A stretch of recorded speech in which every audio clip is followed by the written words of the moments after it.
more steps toward unifying your Battlegrounds experience, destructible terrain on Tago, and a new way to hide your vehicles. All this and more as we dive into the Update 35.2 patch report. First up, we're continuing to work toward unifying your Battlegrounds experience.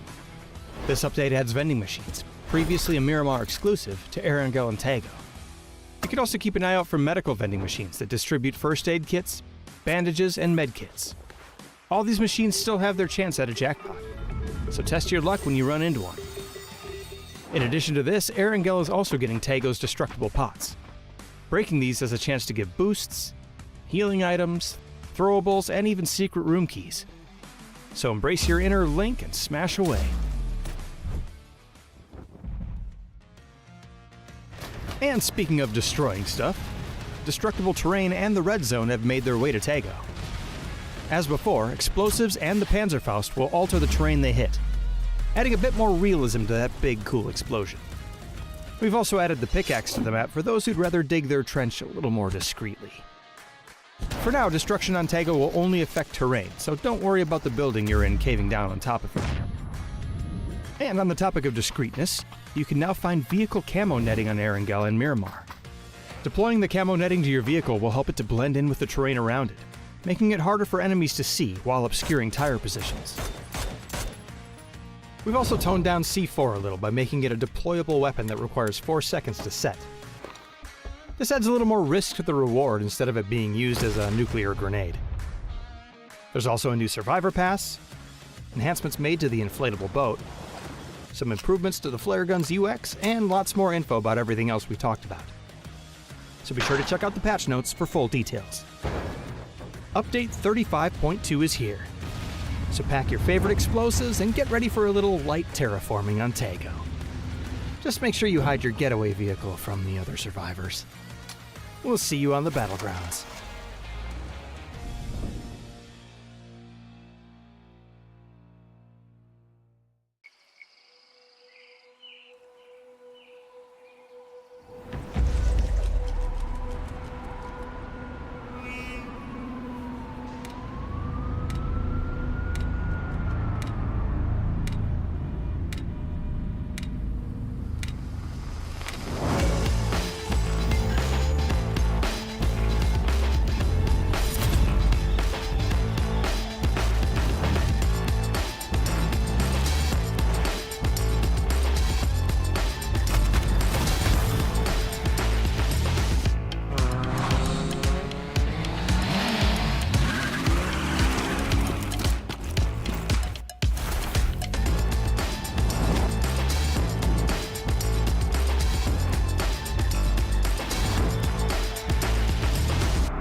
Ni hao, I'm Tiger and Lily. No, Lily.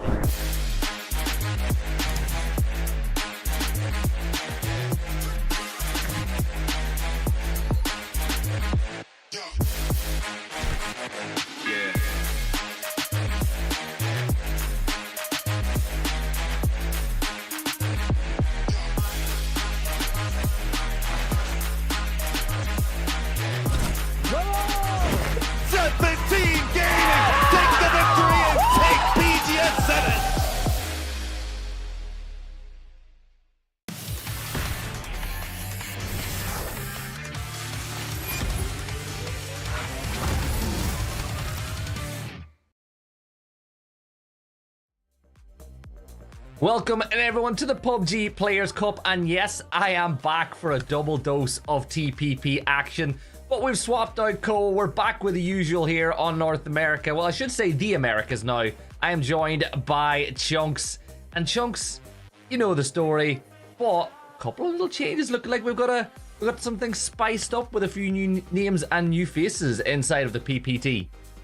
TPP, and yeah, you upgraded earlier tonight. Your bat stuck with me, unfortunately, for the evening, but we're gonna have a fun one anyway. Yeah, you mentioned a lot of fresh faces coming in through the player scrims. A couple of familiar faces not going to be taking part tonight. Some commitments from some of the partner teams, so it's freed up a little bit of space. And I think that we want to touch on, obviously, 55 Esports. They were one of the partner teams. They had a different roster. They've now picked up the old Typhon Gaming roster, so really want to watch this evening.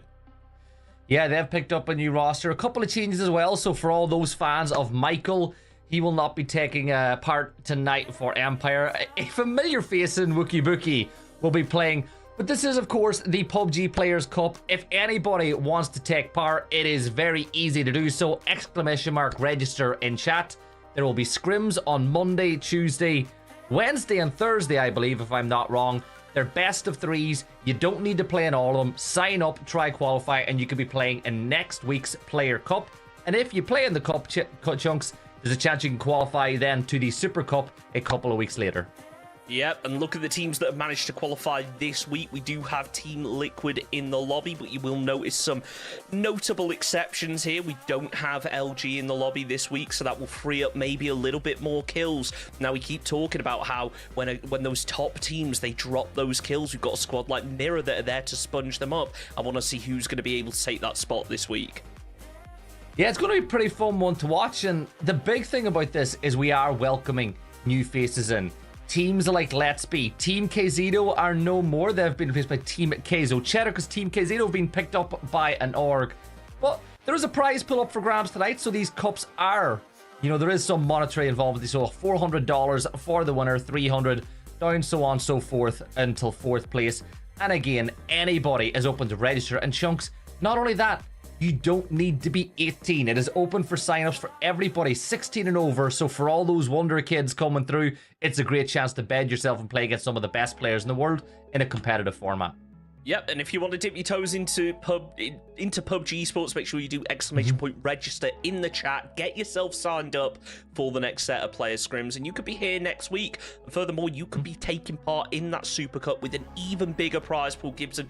We have mentioned about how throughout the year there is going to be a huge prize pool on offer, so it is an awesome opportunity to get involved. We're still early on in the year. There's going to be plenty more opportunities, so sure, you might not make it this week, you might not make it next week, but if you keep building, keep improving, you could be taking part in a Masters further down the line for a hell of a lot of cash. Well, this is the thing. There's over $139,000 up for grabs over the course of the year. Some of that prize pool has been won already because we've been going now for a couple of tours of this event. But remember, the opportunity is there for the rest of the year. And the big thing is, it means when PAS, PEC, PGS, PGC, PNC, when those big events are not on your screens, this channel will still be live. You can still see some of the best teams in the Americas in this region. When you watch the European version, you'll see the best teams in Europe. They're all going to be here, and it's a chance to show the teams that you love some respect, or sign yourself up and try to knock them down a peg or two if you think you can do it. Yeah, I have to say though, going into this evening, I want to talk about Team Mirror a little bit, because last week over in the Super Cup, we didn't see them perform ideally in day number 1. They came back really strong in day number 2, but they ended up taking 3rd place overall. So they're a squad that I really want to watch this evening. They've kind of got a point to prove. Yeah, they certainly do, but let's jump into the action to kick things off tonight. Remember, we have a couple of roster changes, which are always good to see. It's a nice heads up as to what we're going to see over the course of the year. Like you said, Typhon have now been picked up by 55, who, let's remind all the viewers at home, is a partner org. They had a direct invite to the groups of PAS. So with that, they've decided to make a roster change. They've picked up Typhon, and you and I had a little talk about this. The 2 rosters that we thought would be the best to pick up for someone like that would have been a Typhon or a Team Mira. So they've picked up one of those 2. I'll be curious to see how they could do now that they've been orged up. Absolutely going to be one to watch, and obviously we got to watch those hot drops because it's the first game of the weekend. There's always bound to be a couple. Just a reminder, we're only going to be playing one of each map this evening. Same again tomorrow. So if you are taking those hot drops, it's high risk, high reward. If you take one on this map, you better hope that you don't have one for the rest of the evening because it is very risky if you go down early. Yeah, so staying up is what it's all about. You can see a little bit of congestion down towards the south, which is where the circle shifts. I think, Chunks, this is almost south enough to open up that Partona final circle. So it's on the cards, but the big thing now is the rotation game becomes huge. See that little compound that Njeke team are on just north of the bridge from Partona? That suddenly becomes a really important place for some of these teams because if it does stay on the north and some teams gamble on it being south, you can farm points to those teams as they try to cross that bridge. Yeah, but you got a squad like Al-Quds, you can see them, they're quickly looting, hopping in vehicles. I wouldn't be surprised to see them try and make a move early on here. They have a really good spot to try and rotate, especially if it does go down to that southern island. They can maybe hop on a boat, come in from the southern side, catch a couple of teams off guard, potentially even avoid that bridge altogether. But one thing I will say is Al-Quds, we've seen them bridge camp before. If they get into position and if this circle goes down far enough south, I am sure they will be more than happy to try and take the engagement. Yeah, and looking elsewhere for teams that may have a good move in. Picado, of course, being picked up by Team Liquid without there being a Falcons in the lobby. They've decided, you know what? We're the big dogs. We're going to take this spot, and they're going to use that to their advantage, not taking their usual Los Leones drop spot, which it's nice for Team Liquid to be afforded that, and it's a little bit of a change because I think when you and I casted the first few Players Cups, it was different teams that took Pachinki and Picado. So Liquid have kind of flexed their muscles and said, we know we've got Los Leones basically locked in for PAS when it comes around. So it's going to do us no harm to vacate it and try playing out of somewhere new because who knows if they really, really like it, maybe going to international events on some of the games that don't matter as much, they could go and hot drop it. Yeah, and think about, you know, even when the global events are over and when we have those teams like Falcons back in the lobby, it's going to be an interesting one to see whether they want to try and keep this drop spot, fight for it potentially, or whether they are going to move back to where they were. It'll be an interesting one to watch, and that is the amazing thing about the Players Tour. It is going on all year, and there is plenty more storylines ready to develop going forward. Yeah, Wookie Bookie, one of the players we spoke about a little bit earlier, stepping in for Michael tonight. Running on up as Kerak, looking to get the first kill as a 55 esports player. Not going to land any shots onto OMG, who looked like they've changed their logo going into this week as well. Yeah, seems to be. That'll be tricky to remember, but look at this. It's going to be forever taking a fight potentially up against Zhang right now as they're playing for the same compound. Kevin's going to hop in the vehicle, move away. Should be safe for the time being. Just going to pass each other, but a little bit of a scary moment. Not for Pandorito, though, as he's going to open up. He's got the Ace-32 in hand. Catches a lot of damage onto JMS. Takes him down with the support of Kevin. Only going to be one player left up inside that vehicle, but the trade comes through. There he takes down Pandorito, and it's a one-for-one trade. Zhang... Oh, no. Whenever we get these new South American teams in the lobby, I always struggle. We're just going to call them Zhang for the time being. They were 3 players going into this game, now losing a second. They are going to back away. They're going to be forced to play as a duo. I'll go for Zanganos. That's what I'm going to say for the night. Zanganos, and if I'm wrong... There we go. If I'm wrong, so be it. Forever. Good to see them in the lobby, as always. Is Bad Kevin a new player, or is my head gone but crazy? I recognize the name. I'm pretty sure that we did see him recently. I want to say we saw him in the Super Cup. Yeah, so it's Bad Kevin, OMG. They're going to go for the drop. They use the E pickup to go inside the city, or, you know, leave the city and get themselves a little bit closer inside. Oh no, Kawazine should be able to pick up an easy one here onto Riddy. Couple of shots should do it, and LFP sends him to his grave as Riddy will go down. And we're down to 60 players inside the lobby, and Team Mira, they kick things off the right way for them. We got 3 teams in this area, though. Look at this. Donka going to be closing in. Kawazine preps a frag grenade. Tries to throw it down the hillside. Maybe thinks he's going to be getting crashed. But that's not going to be the case. Donk going to move away up the road. He's going to try and land a spray anyway.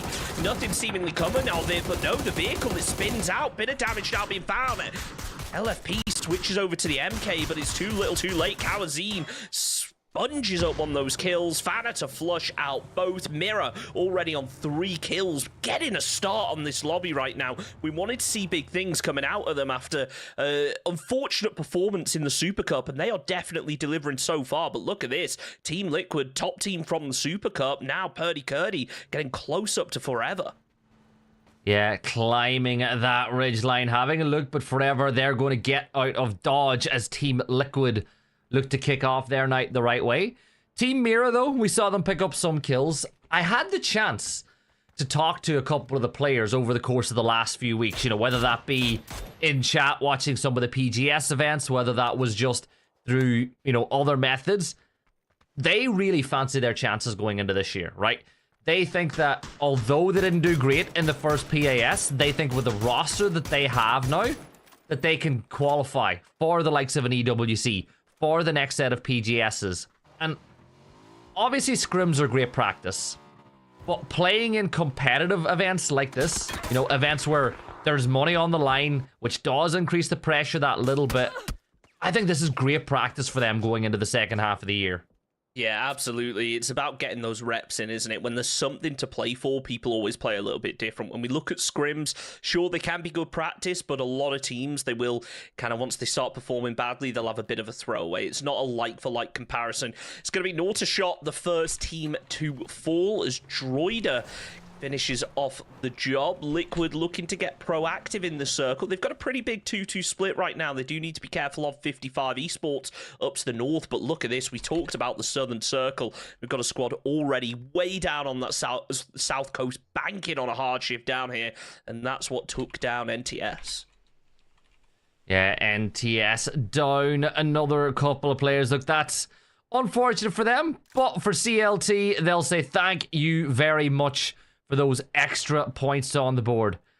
I'm not too much of a fan of that gas can being right beside the top of that church tower that you're looking out from. If I was him, I'd be shifting that out of the way, because if you're peeking and they try to shoot you and miss, they blow up the gas can, and that's even more of a world of pain.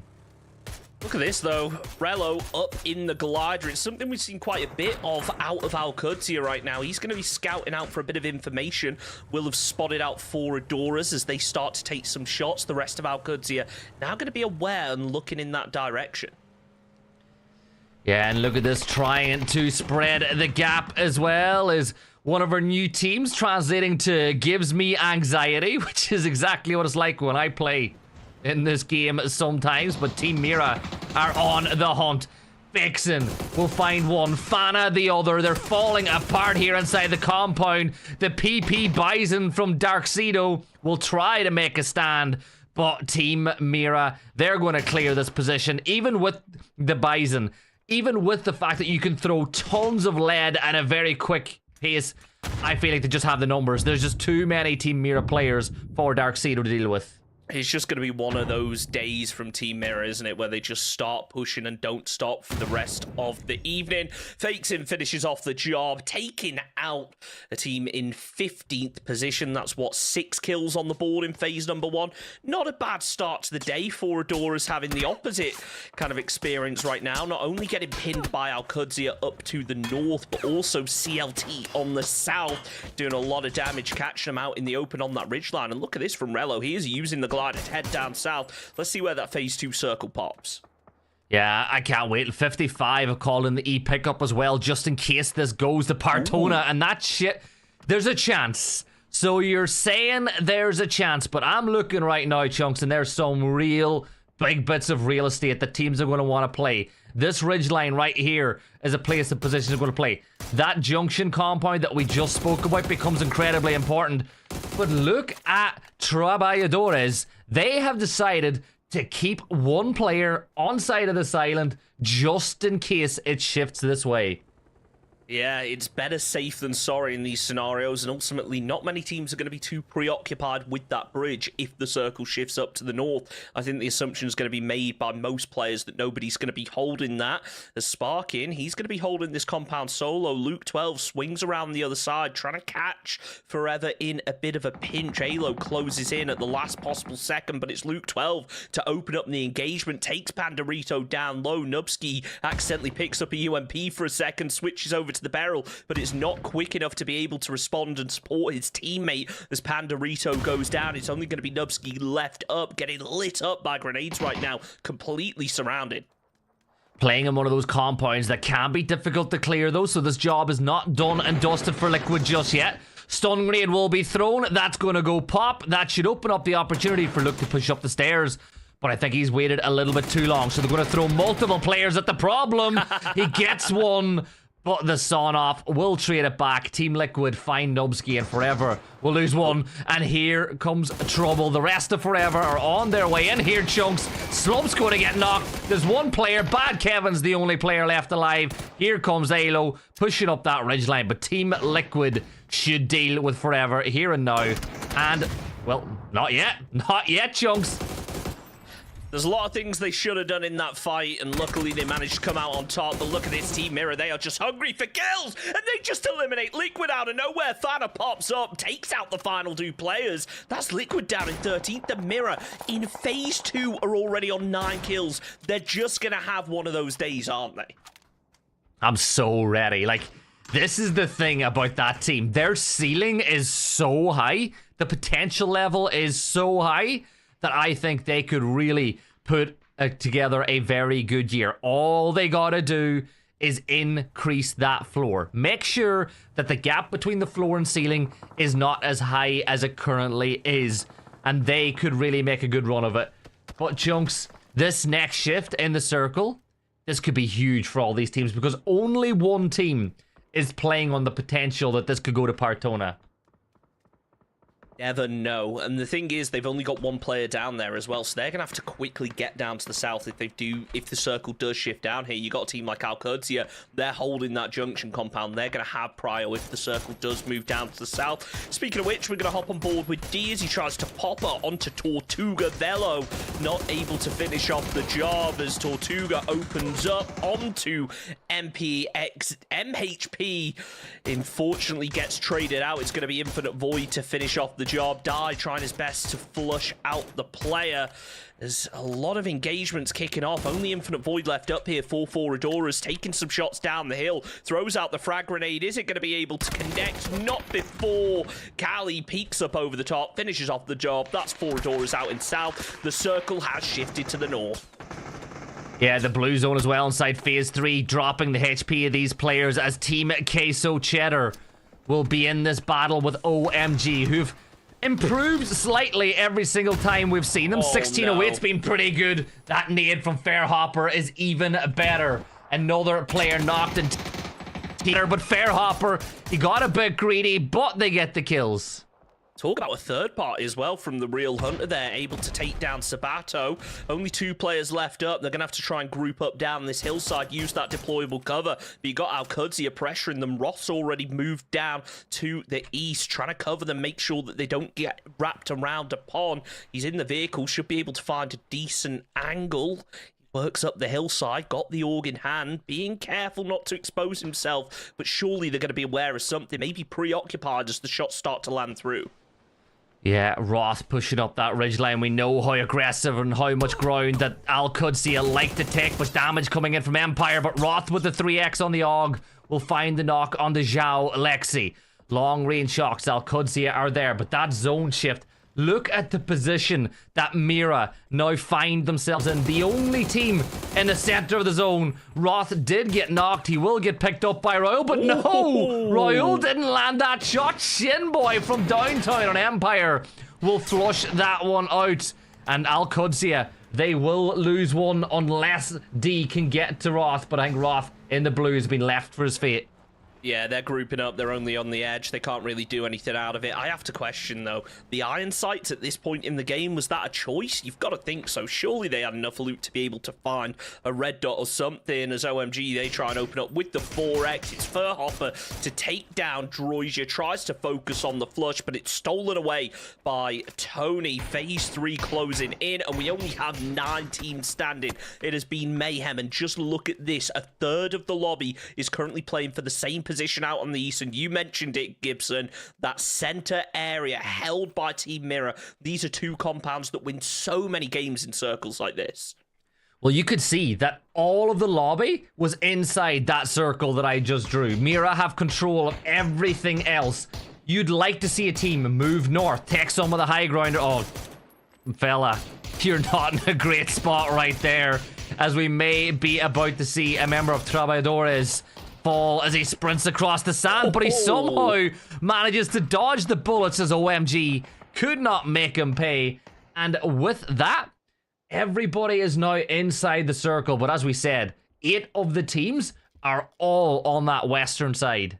And look at how this shifted right over to Mirror. They are going to be over the moon with this. Surely you've got to imagine that there's going to be a crash coming in here. And I mentioned the fact there's 9 teams. There's actually only 8 in reality. We've got Solo of Viri up there. You pointed it out. He might be able to make a rotation through. And I don't think any teams are really going to be able to get up that hillside with ease. Empire are going to be the first team to try as they get sprayed out by In Check. No players falling just yet, but they've still got another squad to try and navigate across out in front. Vehicle getting absolutely lit up. They've had to hop out. It's smoking, and they're going to 4-man. Seems like they might just do so. They pulled up on the ridgeline. They're going to have to try and make a push, but Vinny, he's got that AWM. All it takes is one shot. He's going to be getting himself a knock and looking for a kill to go with it. Can't quite connect yet, though.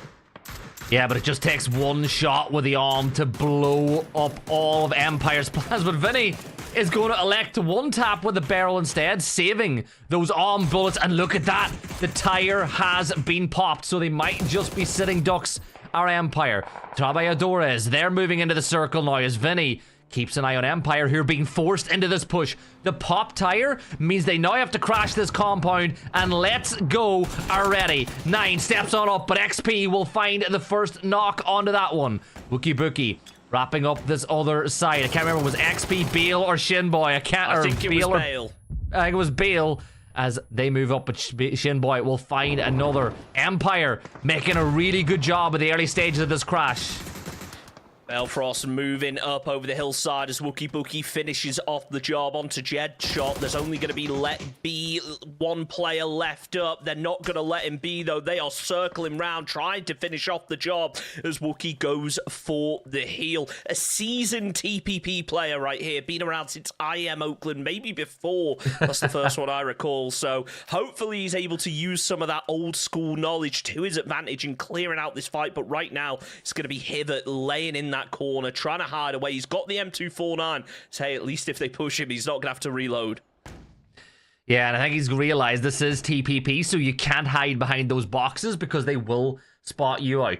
Empire, as a 3, will clear the God compound piece by piece, and then HV will peek around that corner with the M249, but you've got to watch your back. You've got to be careful that Empire don't push in from the other side of this garage, as we see D and the rest of Al-Qudsiya getting involved in a bit of a battle over on the hill here with Njeke Team 55 and the last member of Trabajadores.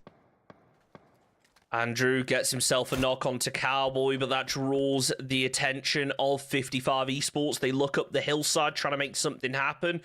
Talking about the mini-map for a second, exclamation point map in chat. If you want to have yourself the map feed, Mirror have consolidated. They are all now on that center compound. And look at this, HVT opens up with the M249. He's going to make it into the top 8 as Al-Qudsiya fall down in 9th place. He's moving around, going for the reposition. Nades, frags, all starting to roll in. BZ Nade forces him out of that position, but he's already made the move. Shinboy's covering, throws down a frag. Is that going to connect? Yes, it will, but not quite enough to finish off the job. Throws down a flashbang, tries to make a move. He's going to be getting lit up by Shinboy. He is just ducking and diving, dodging, weaving everything that he can. But look at this. Vinny's moving in from the south. He might be able to sponge up this kill. Yeah, Wookie Bookie as well. If he peeks wide enough, will spot it. Oh, that's a great stun grenade as HVIT. He's been slippy. He's been moving around, but Wookie Bookie will find the kill. And Vinny, with that arm peeking over. Now, that level 3 helmet gives Vinny the ability to ego peek. He can be hyper aggressive because he is not going to get knocked by anybody with a one-tap shot. Tony here from 55. He's got his eyes on the solo member of Trabalhadores. Maybe he's able to find that kill, but I think with 55 being down to 3, getting back with your teammates, playing the circle could be the best choice. And I think Team Mira, after that explosive start, are probably getting a little bit bored in the center of the circle now, waiting for all this to tidy itself up. I think they're almost waiting for a crash at this point. You got to think that's the next play here from Empire. They don't have anything really that is going to be sustainable. They had that little path they could have taken up to the northern ridges, but now with that being caught out by the blue and the blue zone closing in further, I think that they're probably going to be forced to make a crash. There are going to be some players playing sneaky down to the south, though. We do have Tormentor and JO809 both sneaking through on the southern side. 55 are going to be getting distracted by and check up the hillside as Tony falls down. Sam Crow throws down the smoke for cover, but this could give 0809 the opportunity to sneak in behind. In check on 6 kills. They're going to be another team to keep an eye on as Empire, they finally made their rotation. They have actually managed to thread the needle and get up to that north ridge line, so they're not going to be under a huge amount of pressure just yet. It's only going to be in check, taking shots up towards them.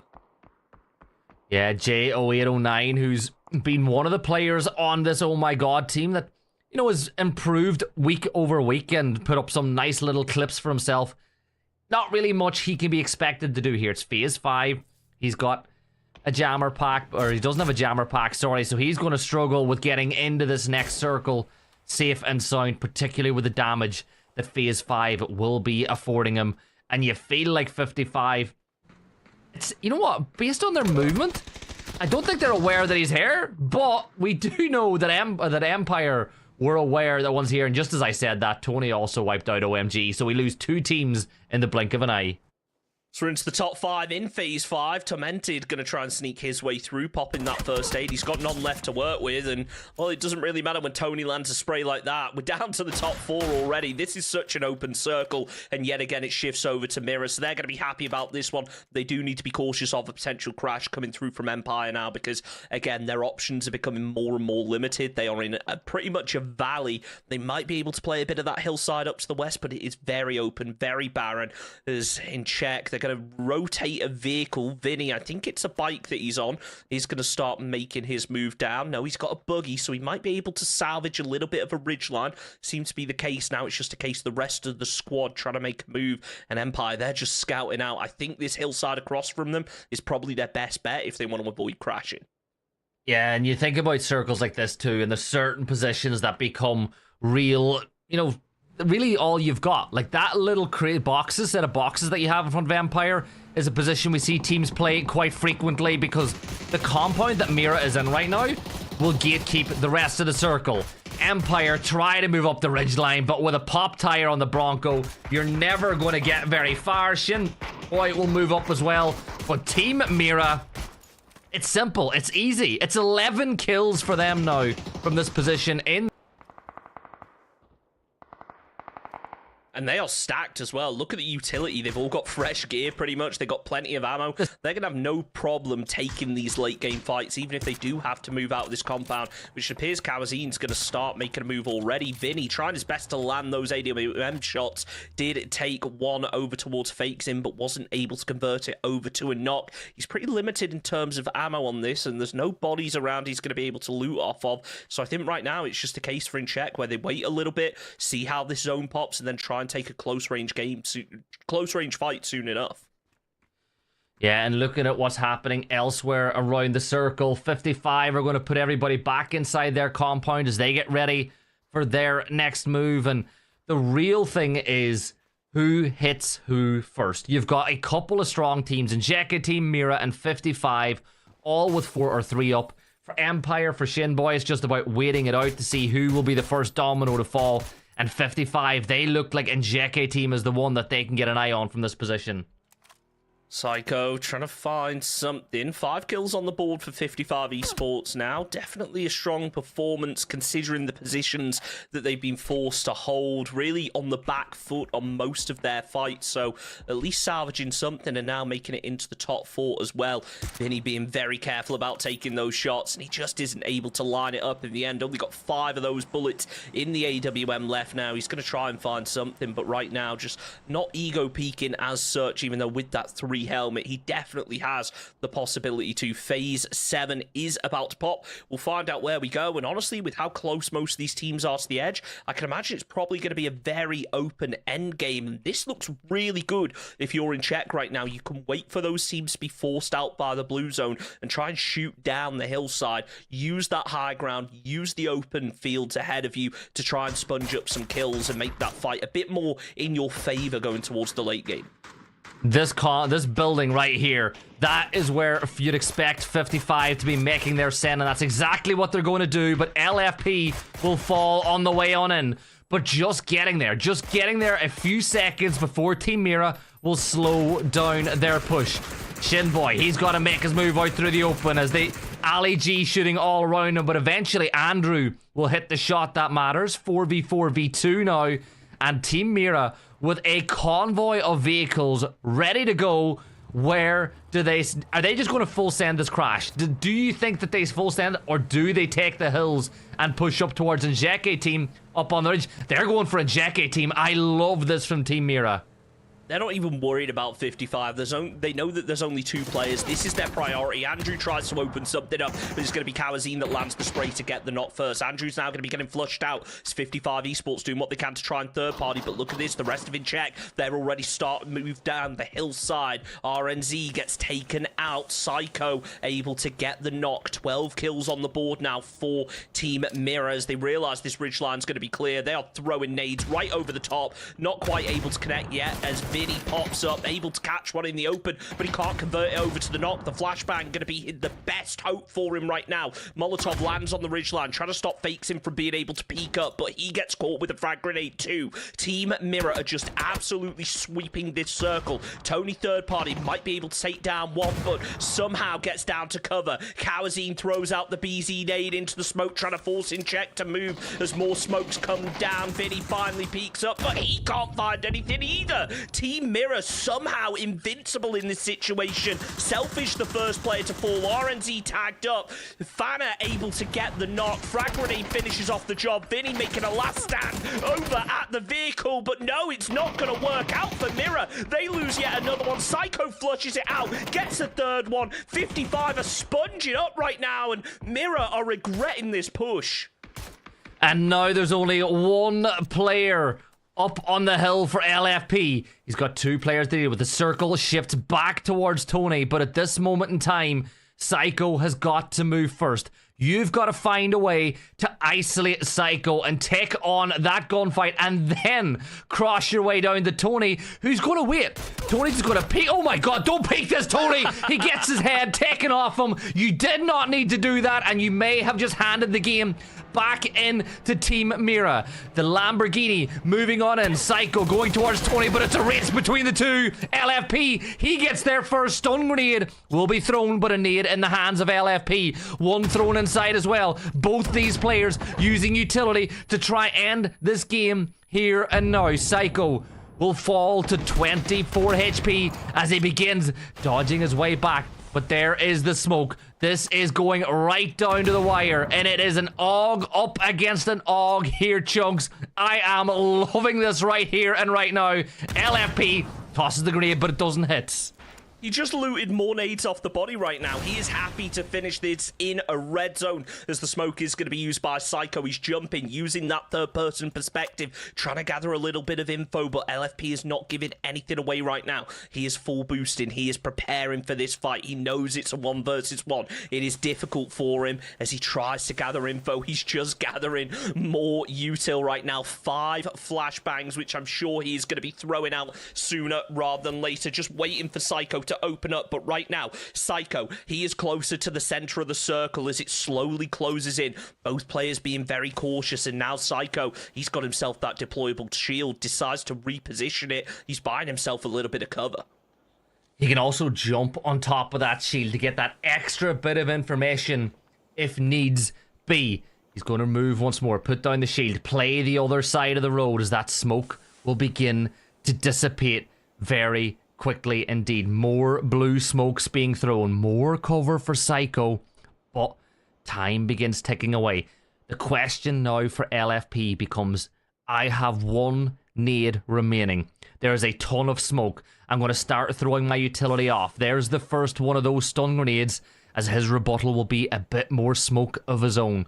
This is a proper TPP ending right here to finish off the night, as both these players will use their cover, use their smokes. Oh, but I think Mira, he knows where the nade is. He throws the blue zone. That should force Psycho back an inch or two, maybe a mile. He throws the nade in. It lands. There goes the dynamite, and LFP wins it for Team Mira. That was a huge call there by LFP, waiting for the smokes to dissipate when it was down to only one. He had the read on exactly where that final player was and was able to finish up the job. But that wasn't an easy one there for Team Mirror. Sure, they got 16 kills in the win, but they nearly bottled it towards the end, making that push up on towards in check. Oh, that was so good. But there's little decisions that always go to decide who wins the game. First off, the decision by Mira. They said 55 are in this little shed. We know where they are. There's virtually nowhere they can go. And the team of 4 of Injecti team of Volvos, they're the problem. They brought the fight to Injecti team. They almost won it, but they got brought down to a 1. And you know that little decision, the one decision that won them the game was 55 had a player in the shed. All he had to do was provide information for his teammate, but he peeked. And you give LFP an inch, he will take more than a mile. And then he brought it down to a 1 versus 1. And Chunks, do you ever doubt someone like LFP in a 1 versus 1 to win the game? I mean, look, we've seen him put up strong performances in the past, but that was one of those where it was a little bit shaky when Psycho had that circle advantage. I started to think the times were turning, but yeah, that is the peak that unfortunately may have lost 55 Esports the game, giving them that player disadvantage, making it down to a 1 versus 1, and in the end, it was Mirror LFP who lands a perfectly placed BZ, followed by a frag grenade to finish up the job. And Team Mirror taking 26 points out of our first game. Bearing in mind, what, 9 of those kills or something were within the first 2 phases. I think it was 9, right? They got 9 in the like first that. 2 phases. They wiped out Team Liquid. I think, was it... I'm trying to remember who the other team that they absolutely obliterated Someone was. rotating, I think. Yeah, they caught a team out on the rotate, and they just went from strength to strength. That is Team Mira at their best. The question is, can they build on that? Remember, top 8's all that really matters, unless you're trying to get that prize pool at the end of the weekend as well. But Chunks, what a game to start the night. Yeah, what an explosive game. A wacky circle to start things out. It really left a lot of teams on the back foot, but credit to Mirror right there. They were putting on the gas from start to finish. Granted, once they got that compound, they didn't really have to fight too much, but that's the way you got to play it. They already had the kills in the bank. They knew that it was going to be a strong performance regardless of their placement, and they sealed the deal. They got the job done. Remember, if you are watching tonight, you can register to play with your team. The scrims start on Monday. I believe they're on Monday, Tuesday, Wednesday, and Thursday. They're best of 3s. You don't need to play inside of them all. You just need to play in enough to get the points to qualify for next weekend. The other thing for everyone to know at home is the map stream is live. So if you want to keep an eye on the map, if you've got a spare screen, !map in chat as well to keep an eye on all the moves from the players. Chunks and I, though, we're going to jump into a very quick break to get hydrated. When we come back, we're going to Tago. We'll see you guys in a few minutes.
strong, we will never settle.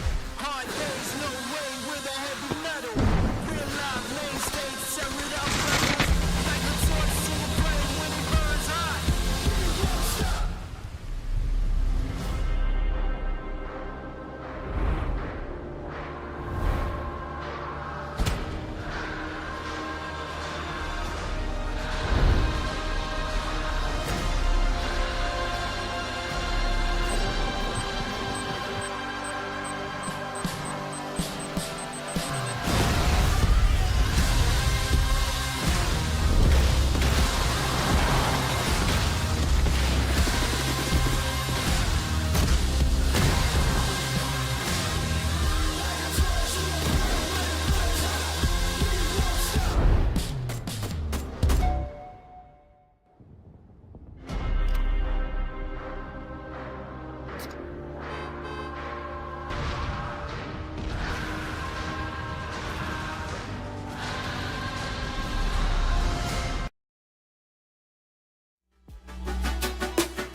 Welcome back in, everyone, to the PUBG Players Cup. This is the first of 2 cups which will determine who qualifies for the next Super Cup.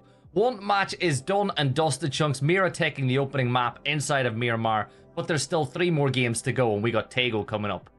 Yeah, a Miramar game, you could say. I know my puns aren't as good as yours, but hey, I gotta try. Yeah, it was a really interesting one when we saw that Southern Circle. Everyone ended up kind of grouping up around that junction compound that you mentioned. We saw 5-6 teams playing for the same position. When that circle did shift over to the west, that's why we saw such a bloodbath. We had so many squads playing for the same spot that all had to move at the same time. It was really difficult for them. But we're gonna go over to Tego next. Maybe gonna be a little bit of a different circle, but with this many kind of, I don't want to say mixed teams in the lobby, but this many unfamiliar teams that we haven't seen before in the lobby, I would expect a lot more of those early game fights, potentially for drops. But again, on Tego, we often see it where they're playing for a tiny little compound, and you'll have 2 or 3 teams fighting in a row. You'll have 2 teams head to head, then a 3rd team backfills in, then a 4th, then a 5th, and then it ends up just being mayhem in the early games. That's what I want to watch for on Tego. And that's a great point as well, because some of these, new teams, they can cause a problem for the more established teams, because the likes of Team Liquid, the likes of Al Qudsiya, they expect teams to make rotates at certain times. The higher the level of PUBG that you get to, the more predictable the movements of the players that you're playing against, because you've got loads of odds on them. You think, what would we do if we were in that situation? But when you have new teams in that don't play by those rules, it can, in a way, make some of these games a little bit more difficult for the top teams than, say, a full international lobby might be for them. So it's worth keeping an eye on that. But Jokes, do you remember last week in the Super Cup, our production asked us to ask chat a question, and we didn't actually ask it? I'm going to do it right now. You tried, but you know what, we'll do it this time. Everyone ignored me. Yeah. Don't ignore us this time, chat. Or do. It's up to you. Nobody's forcing you to write anything, but we want to know where in the world everybody is watching from. That's the question that we have. How many countries do we have watching right now? Yeah, we'll find out. Obviously, we got quite a few countries being represented. The whole of Americas had the opportunity to take part, just as everybody at home has the opportunity to take part by doing ! Registers. Poonage tries to open up early on there. Yeah, Punage looking to get some kills. Empire with 4 players up. The circle shift will keep it half and half. But look, I see the United States, Colombia, Canada, the UK, Syria, Philippines, Germany, Australia. Like, we have got so many different places represented, even Denmark and South Africa. And I suppose I'll include Ireland for myself as well, right? We got someone watching from Ireland as well. I like the way that we're bumping up those numbers, but yeah, people all over the place. It's amazing to see, and a good opportunity to see some of these teams that maybe you haven't had your eyes on before because they've been able to qualify through these player scrims. But look at this from Team Liquid. They're just full sending it onto the solo. They know there's going to only be one player up here. 2 of the Liquid players have guns. Purdy Curdy going to pick up the M249. Loves a machete. Wow, he drops down the back. He's going to be playing the wall now, but he's caught out. Luke 12 finishes off the job. Respect for trying, but when Liquid push you as a 4-man, you're not making it out alive. Yeah, I had the laugh there as well. The fact that Alo was going room to room with a machete in his hands. Like, that's just BM to keep things up and running. We've got ourselves an airport hot drop as well, as Let's Be will be up on this section of the map. They've got MDA. Not too far away. Remember, for the viewers at home, that means gives me anxiety. I was going to ask you to pronounce the team name there now, Chunks, but I'm better than that. I'm a nicer person than that. You just know that I struggle with these team names sometimes. I'm sorry, South American community. I struggle with it. I was about to say this team's name, not even going to attempt it, but they're going to be taking a hot drop over here. They will need to try and clear it out soon enough. They're all the way over in airfield, so they don't have a terrible rotation up ahead of them. But if they do move out of this city, they could end up being caught out. And look at this, Team Liquid. They are just going for kills right now. They are sending it over towards this vehicle, trying to finish off the job, as it's a bit of a chase in the end. It looks like they will be able to get away inside of the truck. Is he just going to post up at this compound? It seems like he might do. Yeah, he's crashed in. This is going to be a difficult fight to try and take the whole of Liquid. Hopping out of the vehicle just on an absolute tear. He's somehow not taken down immediately, but Halo there with the mini finishes off the job. That's a second kill on the board for Liquid. Yeah, Tormented was tormented there by Team Liquid, but I spoke to Kurt about this earlier, and he was talking about their mindset. If you drop in their vicinity, they're going to hunt you down. Like, they are not going to show you any mercy whatsoever. They do it in PAS, they do it in this. If you are anywhere near them, they're going to hunt you down and make your life misery because they don't want you anywhere nearby.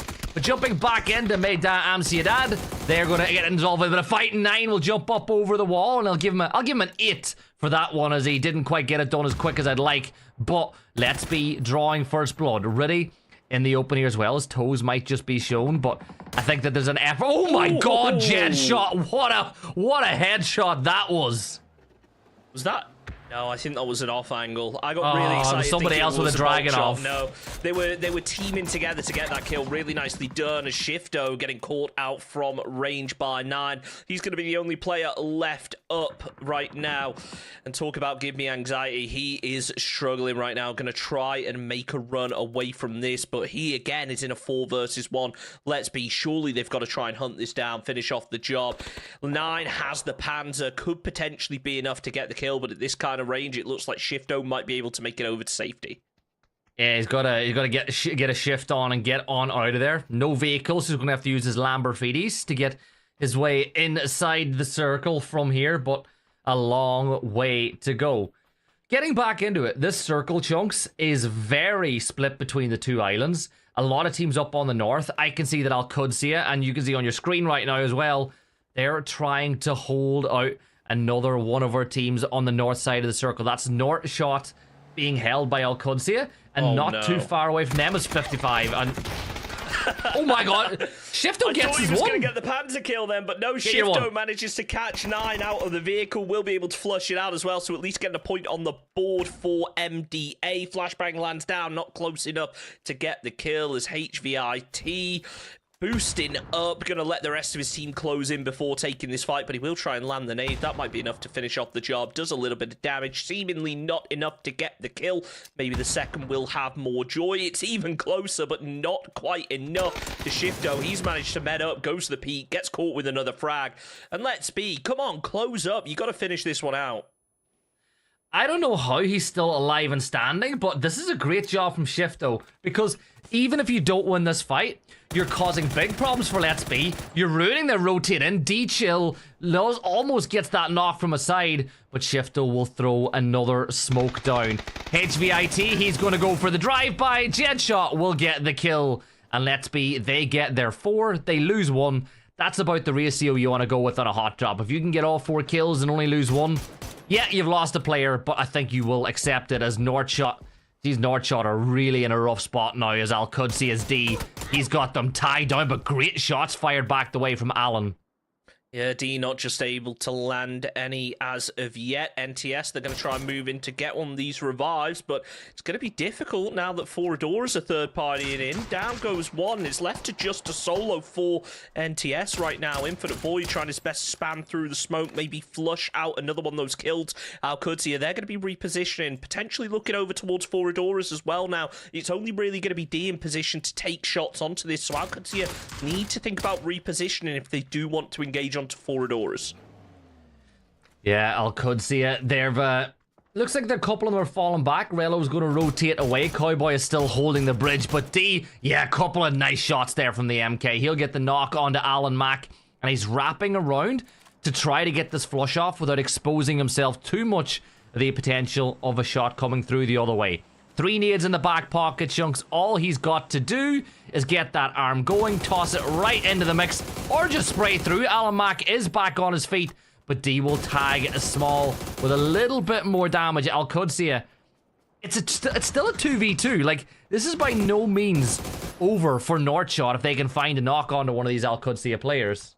No, Al-Qudsi, they really just aren't getting that advantage that they want in this fight. D tried to go for the spray, unfortunately connected with his bullet onto the wrong player. If he managed to land it onto Alan, that would have been a re-knock, but not the case. And yeah, Al-Qudsi, they're just going to move away from this, grief them a little bit by popping those tires. D doesn't really have the ammo to be sticking on this fight for much longer, so they're going to move down to the southeast. We've already got Relo and Cowboy either side of Palace, so keep an eye on where they're going, and there are actually going to be a bunch of airdrops landing, so they should be able to get some decent loot out of this. Yeah, it's Tego. You're going to get a full squad rocked up with at least some form of L3 gear, as Fuskitao will peek from Foradores on the south side, but nobody's going to reveal themselves too much at this point. About 45 seconds away now from that next circle shift, which will give us a much better idea of where this game is going to finish. And as we can see, what's that, Chunks? 1, 2, 3, 4 teams on the Northern Island, and everybody else, all other 11 teams, are banking on this going south. Oh no, Sparking Spotter out forever, and you know what Liquid are like whenever they can sense blood in the water. Absolutely, they are going to be looking for the kills. They pop out the tires, almost trying to bait out some shots here from Forever. Just a reminder, make sure you do !map in chat if you want to view the map stream, see how many teams are up here on the northern side. I'm sure that could change, though, as the circle gets ready to pop. If this moves down to the south, I imagine they all start migrating. Mirror really far off to the east right now. They are going to get blessed with the edge of the circle, so they're going to be looking at how they make their next move, potentially try and group up a little bit, but honestly, with how aggressive they're playing, I wouldn't be surprised if they opt to stay a little bit split for the time being. Yeah, Terminal Circle, as that elects to shift that way. You can see now Empire are wrapping their way south. They're going by Hosan as things stand. They might have a little bit of competition on that road over on its way across. Elsewhere, Al-Qudsi, they're making a move nice and early.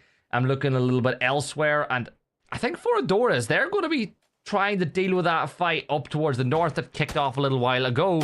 So Northshot, even if they lose this, they can ruin Foradoras' map. You know, you get a kill here, maybe confirm it out, or you just slow them down enough. They're going to be trying to move into a circle then where there's no real estate to play in. This is such a difficult spot for them to try and play in, though. They are both backed into a corner here, stuck inside this building. I don't think there's a rear exit to it either, so all it's really going to take is a couple of well-placed frags, and that could be the end of them. You can see Fuskatao wrapping around to try and get an angle. One of the players has been able to push out as MPX covering that peak, not exposed himself too much. Fuskatao finishes off the job. There's only going to be one player left up as he gets the flush as well. That's the third kill on the board board for Foradoras. A nice way to start the game. As the Molotov lands, I think he has a read on roughly where that player is going to be. Flashbang comes through, follows up with the second, just trying to keep that player blinded. When he makes the move, out comes the peak, and there it is. Down go Naught Shot, 15th position, and 4 kills on the board for Foradoras. Yeah, there was a little teammates there as well, as everybody got 1 kill off that one. As now we jump on with Al Qudsiya making their way into the circle. D in a spot of trouble here up on the hill. Sam Crow, he's got a line of sight over to the 6th map. Rel was over there too. He needs to keep Sam Crow on his toes for long enough for D to get out of there. 1 shot landed, another one. 1 more will do it, and Sam Crow hits his mark. But the question is, Chunks, is he going to be able to flush that one out? He's going to have to climb a little higher up on that ridge line, which might just put him at risk of Fromrello. Look at this, his teammates, they are moving in. Tony crashes into the rock up ahead, trying to get up on top of it, but facing a little bit of trouble right here. There we go, finally able to get up, but he still can't get an angle. The nade seems to land close, can't quite get the knock. Roth has now been spotted out across the hillside, but look at this spread coming out from Al Qudsiya. A cowboy in an off angle, able to catch Tony with a little bit of damage, going to force him into the vehicle to make a move. Maybe going to regroup with his team, maybe could crash onto that rock. Doesn't appear to be the case now. There's 55. They're going to consolidate. Yeah, no nades in the hand of Psycho either to throw over that ridge line to maybe get the flush on the D and catch Rello. So I think they're just going to surround them. You surround this position, you give yourself the chance to do some damage. Roth on the other side of the road tried to put some pressure on, but now Cowboy's got to deal with the flush. Panzer will be sent. It's not going to hit his target. 18 damages. Cowboy has to sprint after the car, but Kerak will find that knock. Cowboy is down. D will look to help him out, but Rello is going to get knocked here as well. As 55 doing a real number onto Al Qudsiya. And D, he's just running back down the coastline. He'll get picked up by Roth a little bit later, but Al Qudsiya, there'll be 2 players down. I do have to wonder, with that Panzer, was the intent to get the kill, or was it to blow up the vehicle so that it rolled down the hill? Either way, it works out for them. 55 able to get their 2nd kill of the game. Now trying to focus onto D. Roth is a long way away, so it is going to pretty much be a solo battle out in the blue for the time being. The circle has centered up. We see Mirror out on the east starting to make a move towards that terminal position. Interestingly, no teams are going to be holding it right now. It provides a lot of cover, but you never know what could be hiding around one of those corners. Did you just see that Kerak had an angle on D for a fraction of a second before he got around that corner? But he's inside the blue. He's got a jammer pack. It's phase 2 becoming phase 3, so he'll not start losing HP for a little while longer, and Roth is just getting some meds for the team inside Palace while all that's going on. Winners of the last oh, go ahead. No, you go ahead. I was going to say Mira, winners of the last game, rotating through Chunks. Yeah, let's be. They're not going to let Mirror be if they have anything to say about it. Frag grenade comes out. It's going to be a little bit too short and a little bit too late. But now Mirror, they've hopped out of the vehicle, getting ready to pop over that hillside. Fana preps himself a frag grenade. Seems like it could be close, but seems to roll slightly further down the hill than he would have hoped for. They don't really have a read on where those Let's Be players are right now. So it's a bit of blind util, clearing out every tree in the area. But look at this. They've got a player going up to the top of the hillside, trying to catch a bit of an off angle. Yeah, and remember, this isn't the full Mira squad that's in this position, so a knock here could be fatal for their chances of getting a win. They're being like a little team of Mira cats here, peeking up over the ridgeline and dipping into cover as Jed shot is an open target. LFP is looking for points as he manages to find one of his own. D Chill, well, they'll be hoping that he can just stay in this position, stay alive, maybe do something else for LB, let it be. Because Hedgefoot, he's way off up on the hill. Like you said, he's too far away to push, and he's bailing. He's just abandoned them. I think he saw the fact that it's Team Mira, and he's just said, I'm out. So for D-Chill, he's going to be put on ice here in just a few seconds, Chunks. He'll step around. Kawazine should get this kill. And he does. And he for didn't Let It spot Be, out that second player, though. The second player was behind the vehicle. It didn't look like he spotted him out. D-Chill will be getting flushed out as well. HVIT up on that hillside, though. Actually, it was a Mirror player. Never mind. I'm getting myself confused. HVIT, he tries to take a fight of his own down towards the south squad, but it's Mirror that are causing him a problem. Fana nearly gets the knock on that. And yeah, that's going to be the end of him. Of course, it's a Panzer to finish off the job. And Let's Be down in 14. Yeah, they fall on 14th. 46 players left alive as we get ready for that next zone shift. Will this be terminal for a lot of these teams if it does go to that section of the map? And it's not. It's going to donut up, Chunks, and forever. They've got a real power position inside the zone. You look at this section. Can Team Liquid play here? If they do, they might just run into Team Mirror because all these teams will want to be the first players to play this ridgeline. Yeah, but potentially going to be Mirror and Liquid going head-to-head. Fana has been able to spot one out, opting not to take the shots, maybe realising they are going to have a difficult rotation ahead of them. But look at this, LFP, he is silent, rolling that vehicle up, trying not to make a sound. He has been spotted out. Luke 12 playing point on this fight. Headshot lands from Sparking as he's able to get the knock. That's the first from Mirror to fall as the rest of them try to work over the hill. They're going to head a little bit further down, potentially try and play a different ridge. They don't have to engage onto this fight, but I think both these teams, as we mentioned before, once they get a scent of blood, they are going to hunt it down. Oh yeah, and for Team Mira as well, when it's Liquid that get that knock against you, it changes your mindset in a fight like this as well. Had that been somebody else in the lobby, they might have sent everybody here, but instead they send Kawazine a little further north and they leave Vixen and Fana to pick up points where they can. We turn our attention over to this little lake inside the rice field as we've got a 55, and I believe that's forever that have extended. No, it's not forever. They're inside the center of the circle, Chunks. This is, of course, T or H, who are in a lot of problem, and oh, that's going to be Lorem the fall. Beautifully placed nade from Tony. Follows it up with a second to flush it out. And OMG, that was a quick one for them. 13th place as Team Mirror getting themselves some more kills on the board. Hunters also fall down in 12th as Mirror. They are focusing up onto Liquid. I think they've spotted Purdy Curdy wrapping round, but they need to be cautious because if Fakes and Peaks here, Sparking might be able to find an angle. Mirror, they're starting to realise they could be getting caught off guard here. Smokes start to land from Team Liquid as Alo all the way round on the other side. He's going to be forced in by the blue here. Really wants to try and get over this hillside sooner rather than later so he's able to catch Mirror off guard. But that relies on the rest of Liquid closing the distance as well. Sparking preps himself and he thinks he knows where Mirror are, but they've already made a move. Yet another team falling early on. This is a brutal circle. So open, Gibson. Yeah, Trabalhadores, they will fall as 34 players are left alive, and there's just very little to play. Apart from that compound, everybody is trying to play this ridgeline or the rice fields that are a little bit below. Team Liquid invest a lot of utility, but nothing's going to land, so they spot out Mira, who are making their way towards Kawazine, looking to hold something a little bit stronger for that team. A spin. Fana's going to get knocked by Sparking. He'll reload that mini.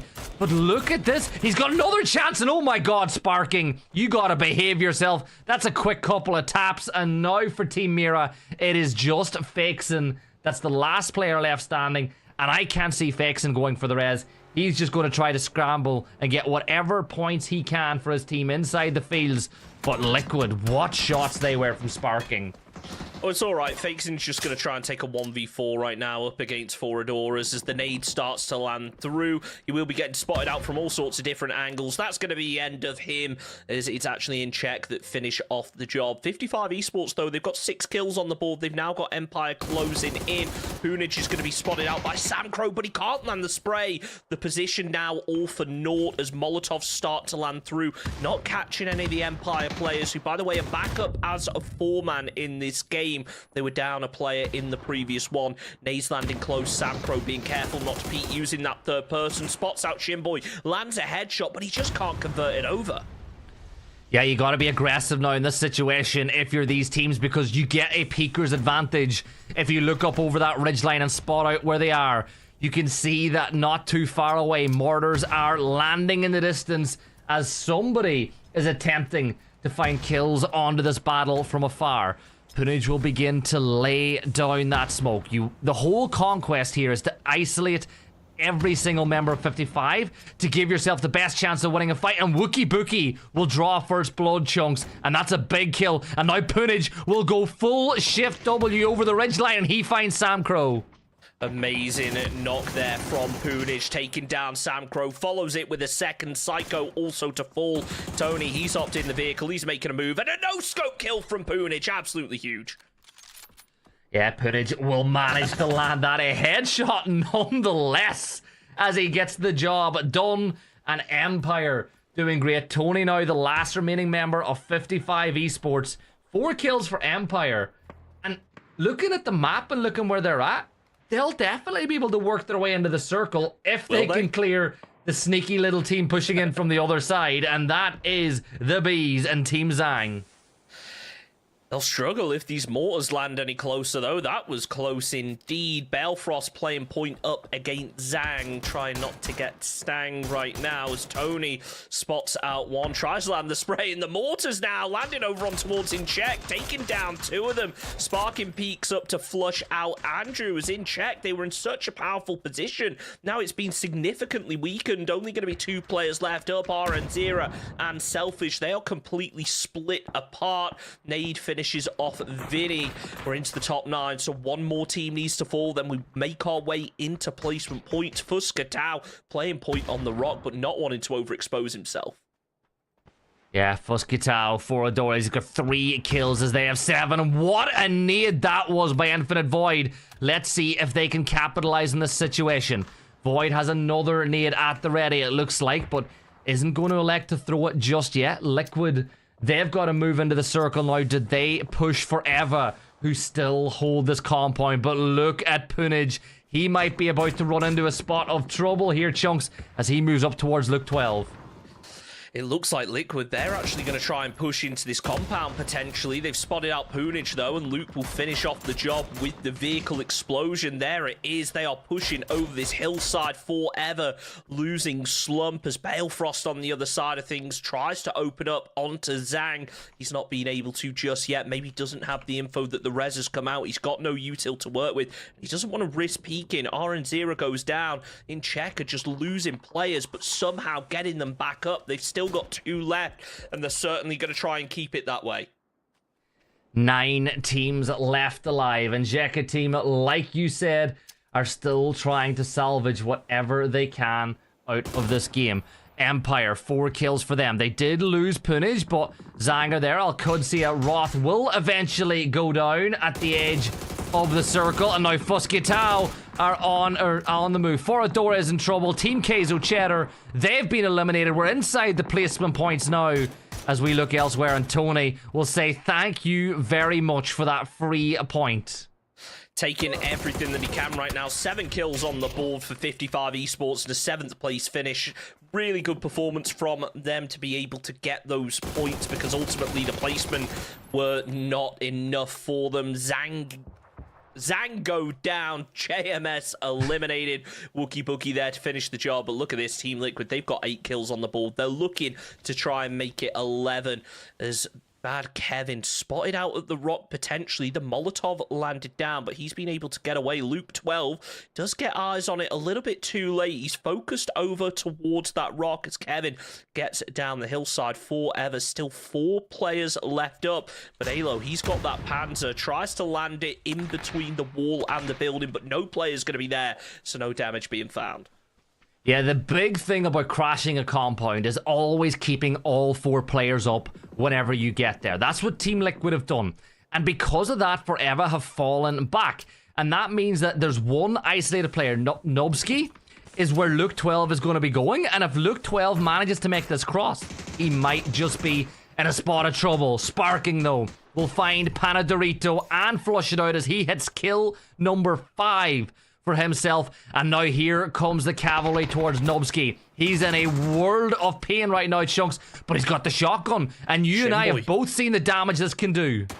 Yeah, this is huge right now as he holds onto the corner, but it's going to be Empire who starts third party. Purdy Cuddy goes down. Shotgun from Nubsky. It's not going to be enough to finish off the job. Alo drop shots. 10 kills on the board now for Team Liquid. They've still got 2 players to try and negotiate, but I mentioned it a second ago. Look down on that minimap. Shimboy has gone for a wide rotation up onto this compound. There's only going to be 2 players left up here for Empire Gaming, but they are looking to sponge up every kill they possibly can. Sparking taken down now by Slump as Team Liquid a little bit on the back foot, but Alo spins around the side, gets himself a knock, gonna try and flush it out in check, fall down in 5th. The nade might be good, but it looks like Slump has been able to move far enough around the building to get over to safety. He is holding that corner for everything it's worth. Liquid have to play this as a 2-man. They have to play for trades. Looks like they have a read on where Slump is, but it's going to be Shinboy, who regardless of how this ends, is going to be looking to pick up some kills of its own. Does take down Sparkin. Hit fire spray coming out from Alo. That's forever eliminated down in 4th. Shinboy's got himself a vehicle. He's got the point. He's backing out of this. He's actually stolen Liquid's van. That's how Liquid got here, and now he's gotten out of dodge. So Liquid now need to cross. So what they've got to do is find as many smokes as they can. Look, we'll pick up 3, but they've got to smoke their way down inside the field. They need Foradores and Empire. Oh no, never mind. There was still a UAZ to be utilized. I think it's but they need... Yeah, but it's better than nothing, Chunks. Yeah. It is better than nothing. They need a distraction, and that distraction would be Wookie firing upon Foradores, but I don't think the Wookie is in any rush to do so, and I don't see any reason why he should be either. No, he's going to wait for that zone to pop to see what kind of position they're working with. If this pulls down to the south now, then yeah, Foradores are going to have to expose themselves pretty heavily. There's now Liquid. They decide to take the send down onto Empire. Luke 12 caught out of the vehicle. It's only going to be Alo left up.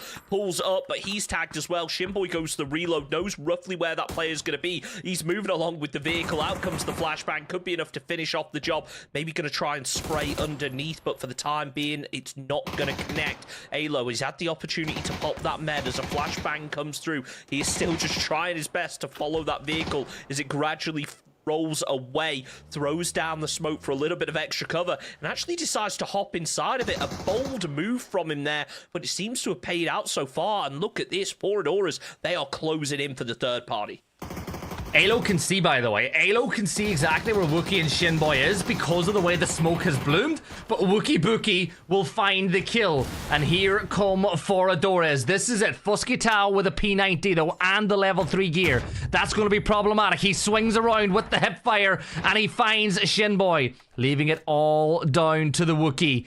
But can Wookie close this one out? He needs to find the knock onto Fuskitao. That P90 is the biggest problem that he has to deal with right now, but as you can see, Chunks, he's just peering underneath the tires of the truck. But Fuskitao, wait, is he about to throw the gas can? He's throwing the gas can over the ridgeline. Is he going to shoot it, though? That's the question when you go for a play like that. And he's got a Molotov in the hand of Infinite Void. That might be enough to finish off the job, but right now, Fuskitao just waiting for Foradores. They know they have the zone favouring them, so it's just a case of now playing it slow, waiting for Wookie Bookie to expose himself. A player that I believe is generally a coach for Empire right now under a high-pressure situation. Could potentially win them the game, and Foradores have so many kills on the board, they want to try and sponge up another. Yeah, and all the Foradores need to do is play for the trade.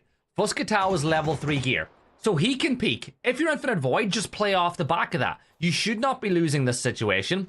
Don't wrap around the other side. Like, I don't know if this is the right play, because you might just give Wookie a 2v1, but never mind. What do I know? It's winner, winner, chicken dinner. Foradores managed to find a massive win, Chunks. 25 points, and if I'm not wrong, that is a record point haul for Foradores in one game as well. That's the highest we've seen them gather. 25. What an increase in performance it's been for them over the last few weeks. Yeah, really, really impressive from them. 15 kills, that is absolutely huge. They were gradually losing players throughout that game, but they managed to keep 2 up, which in the end paid dividends. They took the 2 versus 1. They pushed equally at the same time. Amazingly done. As we saw, that was a messy game. Again, so many teams falling early. Difficult zones to try and navigate so far this evening. They have been, and we've seen a lot of teams get caught out by it. Like we saw Al-Qudsiya fighting with 55 earlier. You know, Mira, they had the tough task of pushing into the circle from their position. But look at Sparking. Like, that is why people argue he is the best player in South America right now. Yes, he's not over a PGS, but that kid is cracked. And that's why he's got King in his name. Absolutely, putting in work that game.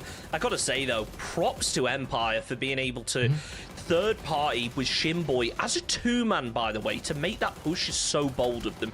Shinboy, he was able to get an extra kill out of it. Sure, he probably would have wanted more, but he stole the vehicle. He caused a little bit more hassle for Team Liquid, forced them into a single vehicle, which they were then able to get a knockout of. Left only one player left up in the form of Alo. When you're taking 2v1, you've always got the odds stacked against you, but in the end, it's 4 Adoras who isolated the fight, waited for Wookie Bookie to take the peak, and it's Fuscatal finished off the job with the P90.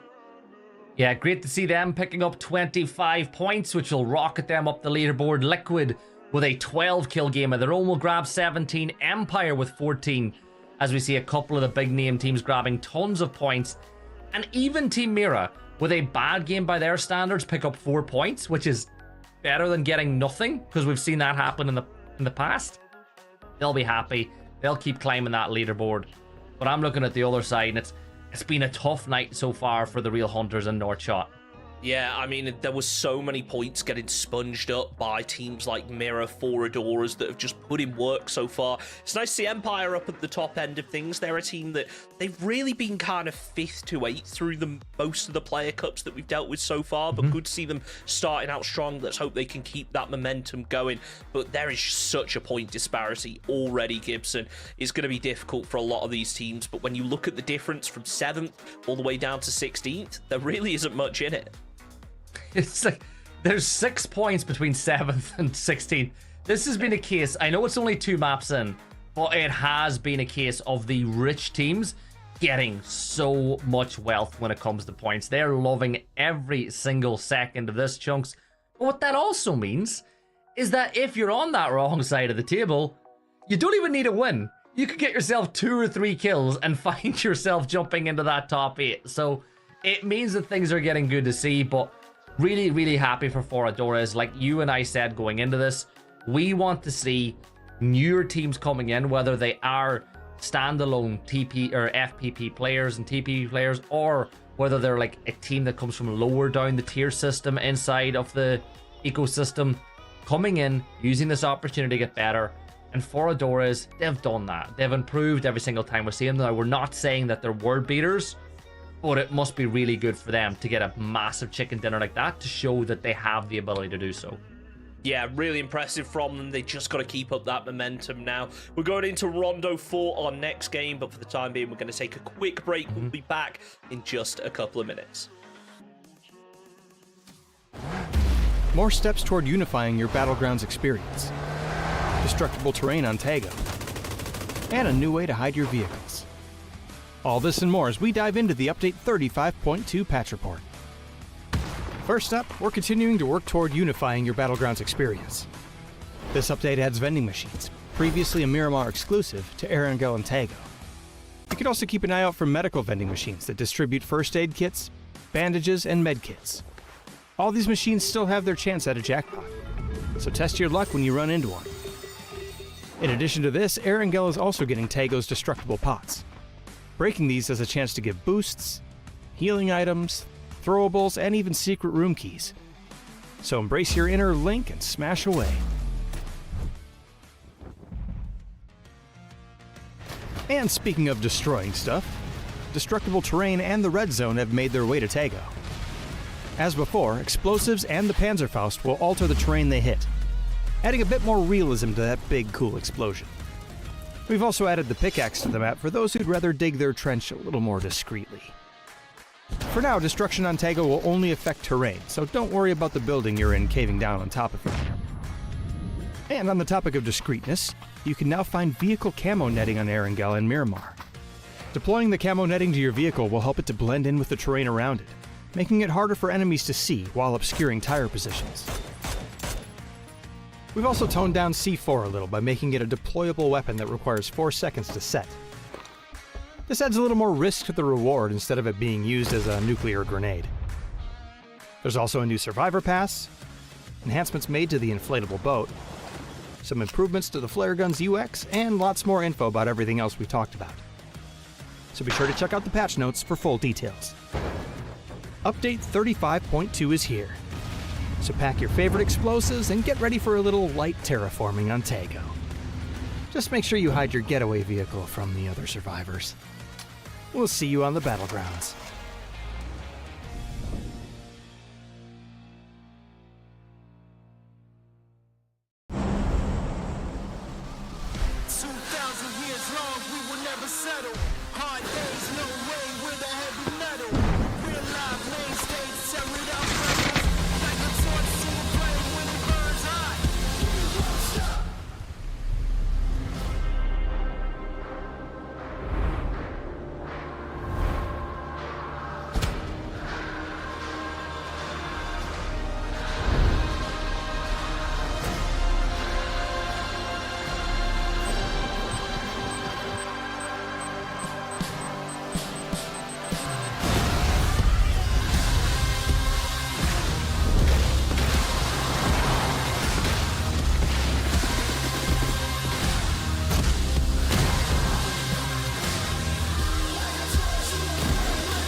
Ni hao, I'm Tiger and Lyric. No, Lyric.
What I would do for you.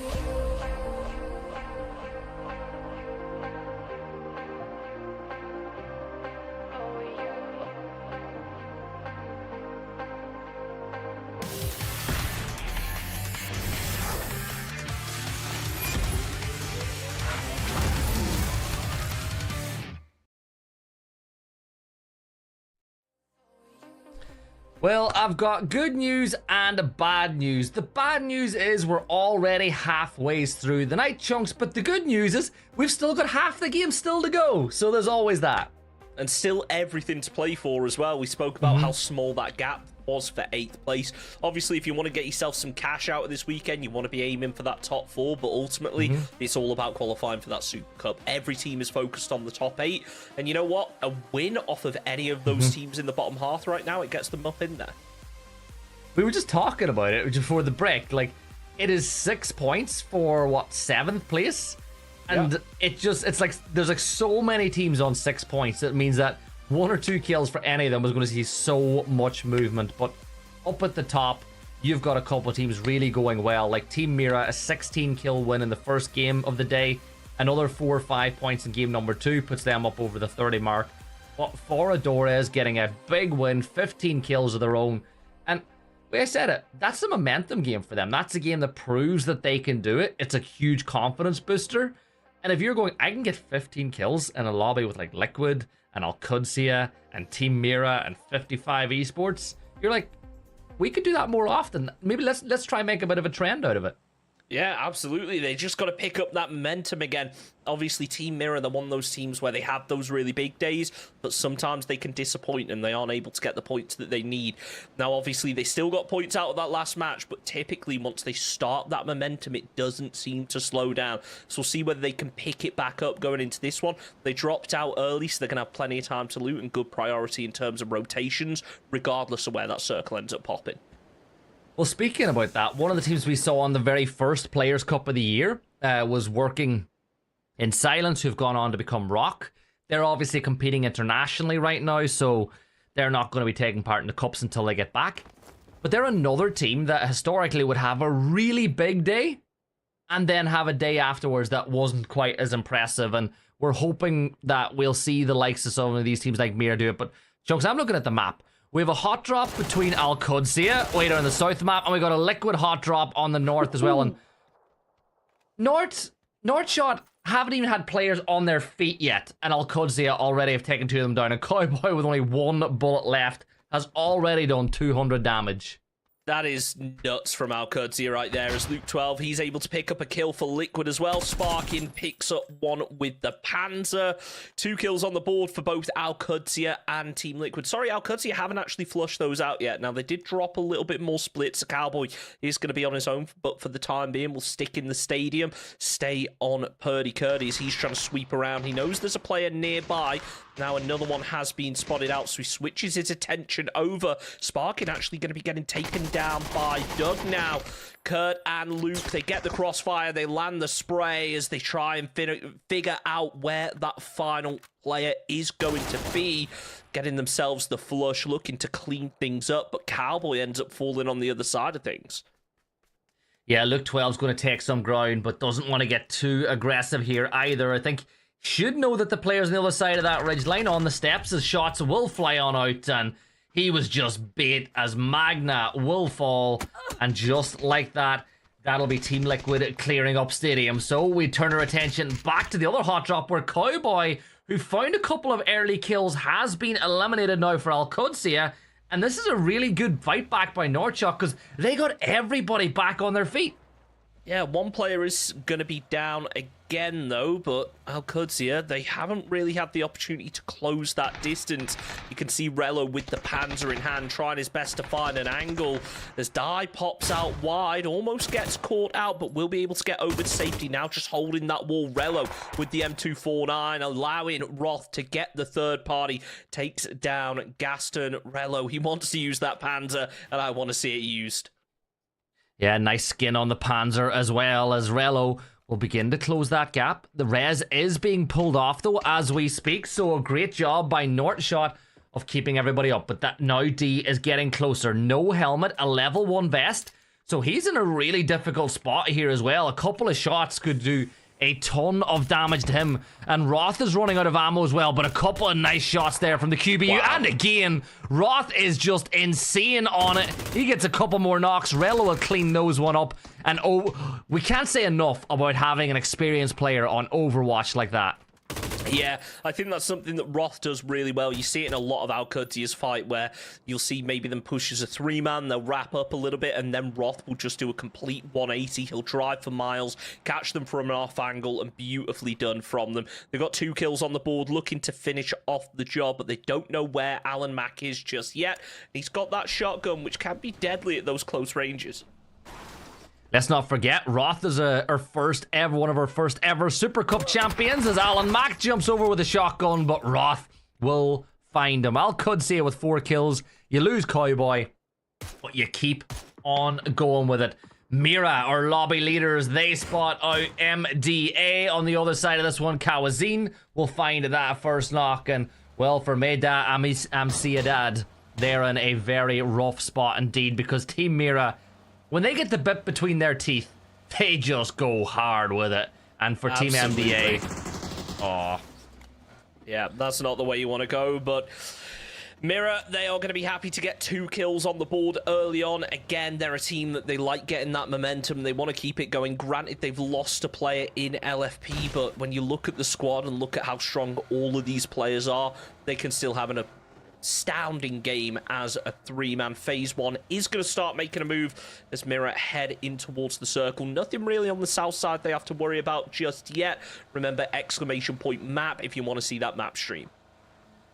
Yeah, map stream is available to everybody. I always say, if you have a spare screen, put it on. You'll learn so much about how the best teams move. You'll learn all the information that you've got to about teams' rotation times. And for all the people at home, when people are looking, if they want to get into esports, if they want to be an analyst for a team or even a coach, one of the things the best coaches do is study rotation patterns. Work out where teams are going to go. They feed that information to their team. So, for example, Forever can say, okay, this circle is shifted this way. We drop here. These teams are around us. This is where they're going to go. This is where we need to be within the first few minutes to take a prio position inside the circle. And that's why you see the likes of, Team Liquid. They win the fight for Stadium. They get a circle like this. They're not going to move, Chunks. They're going to hold their position, play a 2-2 split. Some people in the building, some inside the stadium, because they know how powerful it is in a circle like this.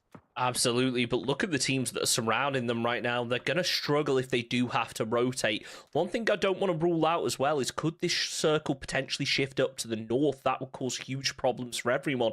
It would leave only really in check, and they've still got that river to try and navigate. So that's kind of dreaming up a circle potentially that I want to see, but who knows how this is going to unfold as JMS looking to try and find a bolt angle. He's spotted out in advance, and of course Mirror, they've spotted out a team rotating. Even at this kind of range, you've got to take those shots, because otherwise you're not going to get that knock. Yeah, and Fana's going to take shots back the other way. Fairhopper landing a headshot onto Fana, which will force him back into some cover. But Team Mira, they've got to move their way into the circle. You lose that fight, you don't get a knock. That's another team that's going to leapfrog you inside the circle. And you look at that circle, just as we spoke about it, Chunks, like, nobody really wants to play inside a Zhao team because it's probably not going to go there, and you don't want to be in a city if it shifts out. That's why we're seeing the rotate up here from TRH. Circle's probably not going to finish around here either. Probably cut out the north side. So you're really looking at this congested center of the circle as to where a lot of these players want to be. Yeah, and it's going to cause mayhem, I am sure. We've seen it on our previous 2 maps this evening. Everyone kind of consolidates to one position, then the zone hard shifts away, and we just see an absolute bloodbath. Hopefully, we'll see a bit more of a standard zone, but it's in an area that we don't see all too much out of here. And I'm not going to rule it out. Test track is still slightly in the zone, so we might just see 4 hard shifts down to the southeast in a row. I'd love it. I definitely would not complain, really cue things up, because we had a circle finish there earlier on today on the EMEA cast that I was working with alongside Koho, and it was a brilliant win in that game from, I believe it was No Name. And if any of you follow EMEA, that is a consolidation of the GG roster and the win or die roster that I think a lot of people in EMEA will know and think has a lot of potential. But I could see it, Chunks. They've got 3 players up. They did lose Cowboy early, and they've got themselves a bit of ground in the center of the circle as well.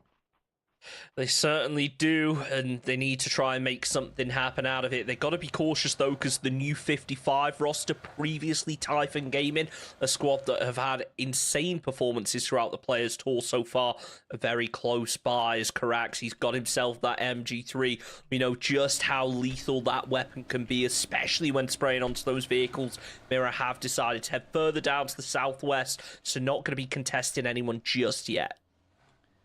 Yeah, and I'm looking for places that we could see some fights kicking off, and at the moment, a lot of teams already have the spot that they want to call home, at least for Phase 1.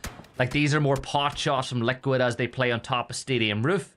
You get a knock, you're likely not going to be able to flush that one out, but I like the split from Team Liquid. Like, you've got yourselves on Stadium Roof, you've got lovely angles, and you've got cover, and then Kurt can keep an eye on the other side of this complex in by the buildings. But Chunks, that zone shift is going to pop. And it goes all the way up to the north. Exactly what I'd hoped for. I maybe would have liked it a bit further north, but still, this is going to cause problems for a lot of these teams. Liquid, now they've got a decision to make. Do they want to hold Stadium, keep using this strong position, or do they want to get ahead of things, head up to the north? In Czech, they're playing a 2-2 split right now. It looks like they're going to try and group up, potentially try and gatekeep squads out of here. This takes me back all the way to our very first Rondo game here in the Players Tour. We saw a very similar zone, and we saw just how open it was with all those kind of lakes and stuff up to the northern edge. How teams are going to try and navigate those is going to be an interesting one to watch if people decide to move up there. Yeah, that finish that ended up over by Horseshoe, but in Jackie team, they've fully committed to the north, and there's no problem with that. Remember, exclamation mark map to keep an eye on the movements of all the teams inside the circle. Let's be hot drop in the last map for them as they've dropped an airport inside of Rondo now. They've got all 4 players alive, and they've got a ground on the west side of the circle.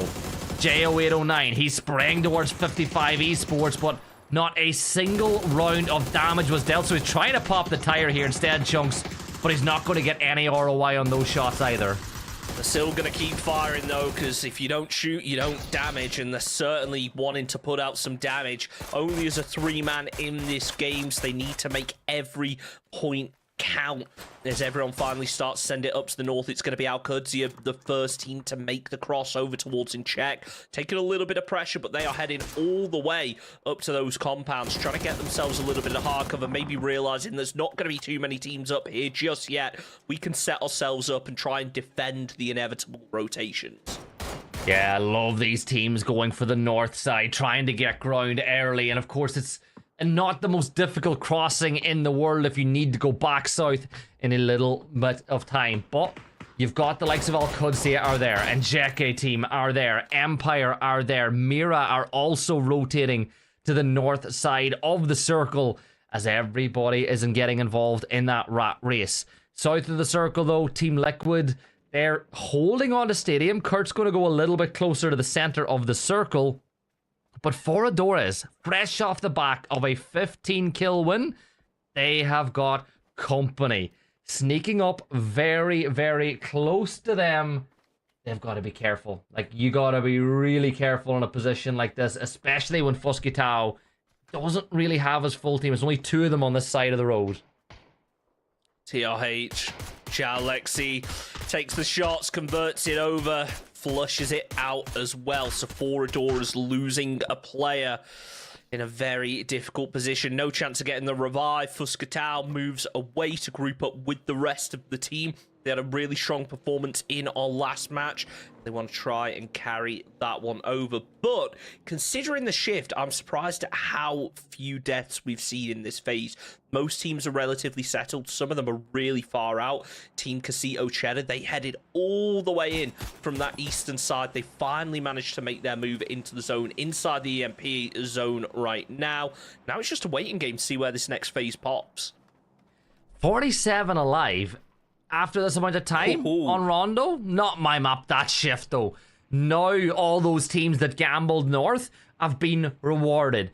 And Jackie team are in a great spot, but really when you look at it, Chunks, it's not even a massive amount of space that's available on the north side of the circle. It is a couple of bits of high ground, 1 or 2 tiny compounds, and look at this, Forever are going to go straight into the water. They are trying to get this compound right there, and yeah, that circle's going to stay there for just a second longer. This is a big move from them, and they need to be careful because Andrew's running down the hill to try and get the compound. The rest of in check also moving in. Purdy Curdy is going to be third partying from Team Liquid, so they have a hell of a gauntlet to try and make. Might be an idea to try and get some smokes, but it's going to be Selfish who opens up first, taking down Pandorito. Nubsky also to fall. Forever now down to just a 2-man in between 2 very strong teams. Yeah, and this is not going good so far for Forever. And Jackie team will find that first knock. Tony on the other side wants to get the flush, but the smokes are preventing him from really getting those shots that matter down. Slump is inside the compound, but we'll need more and more smoke to propagate around the section of the circle for them to make their way in. Panadorito back on his feet. That smoke will be there for another few moments' time. No. That's not the way you make the crossing, Panadri. Oh, that's unfortunate. There was an attempt. He tried. He maybe wasn't expecting 55 Esports to be there as, oh, they're going to try and get themselves another free vehicle kill. Thankfully for Team Casito Cheddar, it's not going to be the case. 55 Esports, only 1 kill on the board right now. They've got a nice bit of high ground to try and work out of, but if this zone moves away from them, they are going to be in trouble. It's Casito Cheddar. They've crashed down to the ridges just below in checks. They could be in a little bit of trouble, especially with Andrew getting so aggressive, firing out those mortars onto TRH. Yeah, and as it goes, oh, the tree! The tree just saved Lorem's life as he is going to stay alive for a little bit longer. May I'm see a dad. Darksedo will go down. Here's another mortar sent through the sky as it screeches its way on down. And it's going to be another tree, and this time it's Raul being saved by those titanium leaves up on top of the hill. Tony trying to land some shots onto TQC, decides to pop some tires instead. They will reposition the bus for a little bit of extra safety, but they are pinned down in a difficult position. It looks like in check, they're not able to push over this just yet. They're preoccupied. They know if they make the push, then it will be 55 punishing them. The zone gets ready to push, and it goes hard up to the north. Alcudia are going to be happy that they took that gamble early on, but we got to start thinking about the next phase. If this doesn't go their way, they have a very open area to try and cross, and this is what we saw all the way in the first Rondo game of the Players Tour, where it is just so open in this area. It is brutal for these teams. If you have the high ground, you're going to be sponging up kills, just like Team Mirror's starting to do. And think about this circle like a frying pan, Chunks. You want to be on the edges. If you're in the middle, you're gonna get cooked because of how flat that terrain is. That's why you'll see these battles for the edge now begin. Let's be. They're in a bit of a battle now. Zhao Lexi will start throwing the utility, but that nade will go a little bit too far. That blue zone could be bang on the money, though. As Foradores, they've also got oversight on this fight, but they need to make their way inside. Headshot landed onto D-Chill, but the problem for Foradores is they've got Liquid coming from the opposite side. MHP will find that kill onto the Real Hunters, as they will lose their final player, and now there's 38 players left alive, and Foradores need to make their minds up quick, because like we said, Team Liquid are on their way in. Unage heading straight towards in check. Andrew going to be up on top of that rock, using the third party to get the advantage, able to get the knock as well. 55 Esports, they're going to be forced into a fight up against Team Casito Cheddar. Karak, Samcro, both getting points on the board. That's 55 Esports now getting lit up by frag grenades. Only 2 players left. Psycho is a long way away, doing what he can to try and provide that cover and fire, but it's just not enough from this kind of range. The chance of them getting the revives is slim to none, as Psycho forced to pop the heal. This is a phase 4 zone. Sure, it doesn't mean the end of your game, but it's a difficult one to try and med through, especially when a team has a read on your location directly ahead of you. You mentioned Liquid, they're trying to third party onto Fuscatao as he makes a cross over the water, as Let's Be setting up themselves a little E-pickup. This is a late game move, but it might just work out for them. It's a dinner bell, though. You put up a dinner bell for all the teams to look this way. There's a couple of shots from Sparking, and you can bet your bottom dollar that Team Liquid will see that spat signal up in the sky, and they will try to find the kill. Over on the other side, Team Queso will try to move their way in, as Team Queso Cheese will find 1 kill confirmed, and Wookie Bookie will go down for Empire as well. All this happening on the north side of the circle. Team Queso Cheese, they want to be the egg. They're going for the center of the circle, Chunks. And will they be rewarded? 1 player for sure, Aki, is going to get cooked. But for Let's Be, where do they... Oh no, they're going to Team Mira. This could be really, really bad for Team Queso Cheese right now, because they might be about to get melted even more than they already are.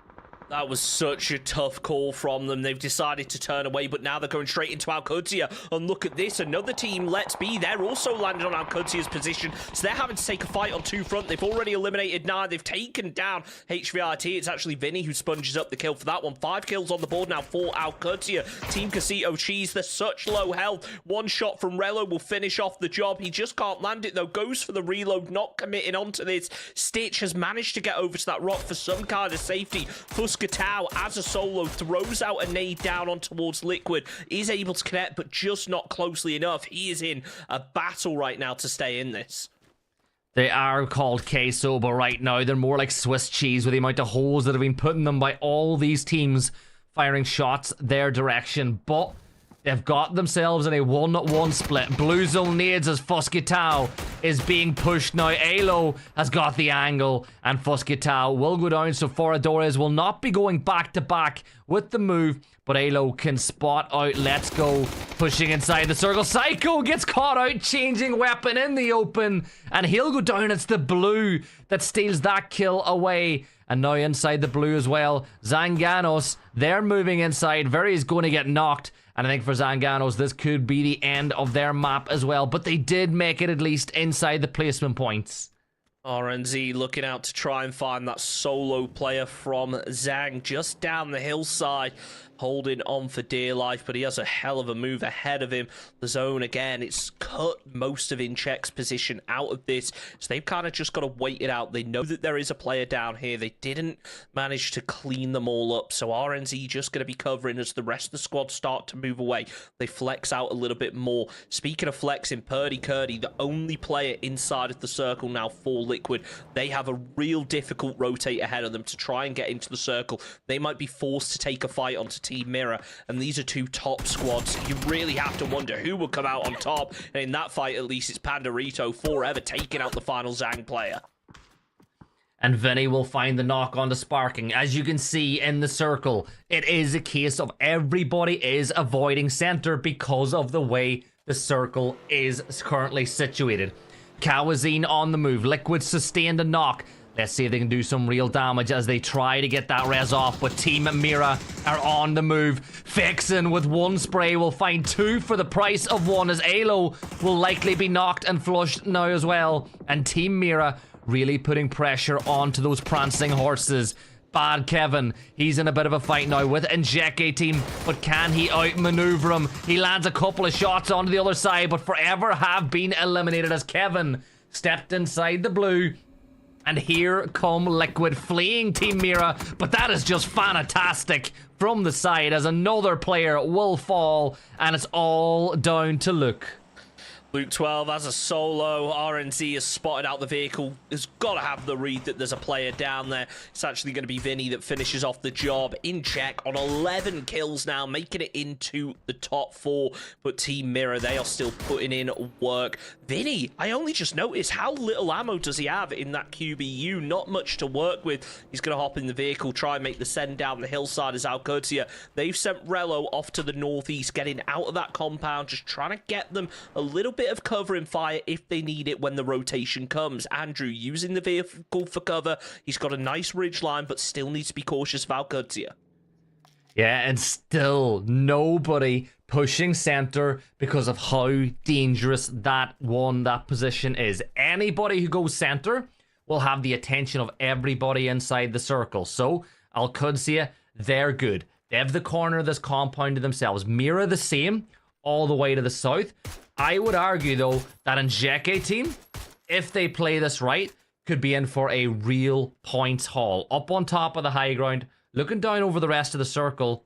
Chunks, Shin Boy, still alive. Let's not rule out Empire having a big say on who wins this game.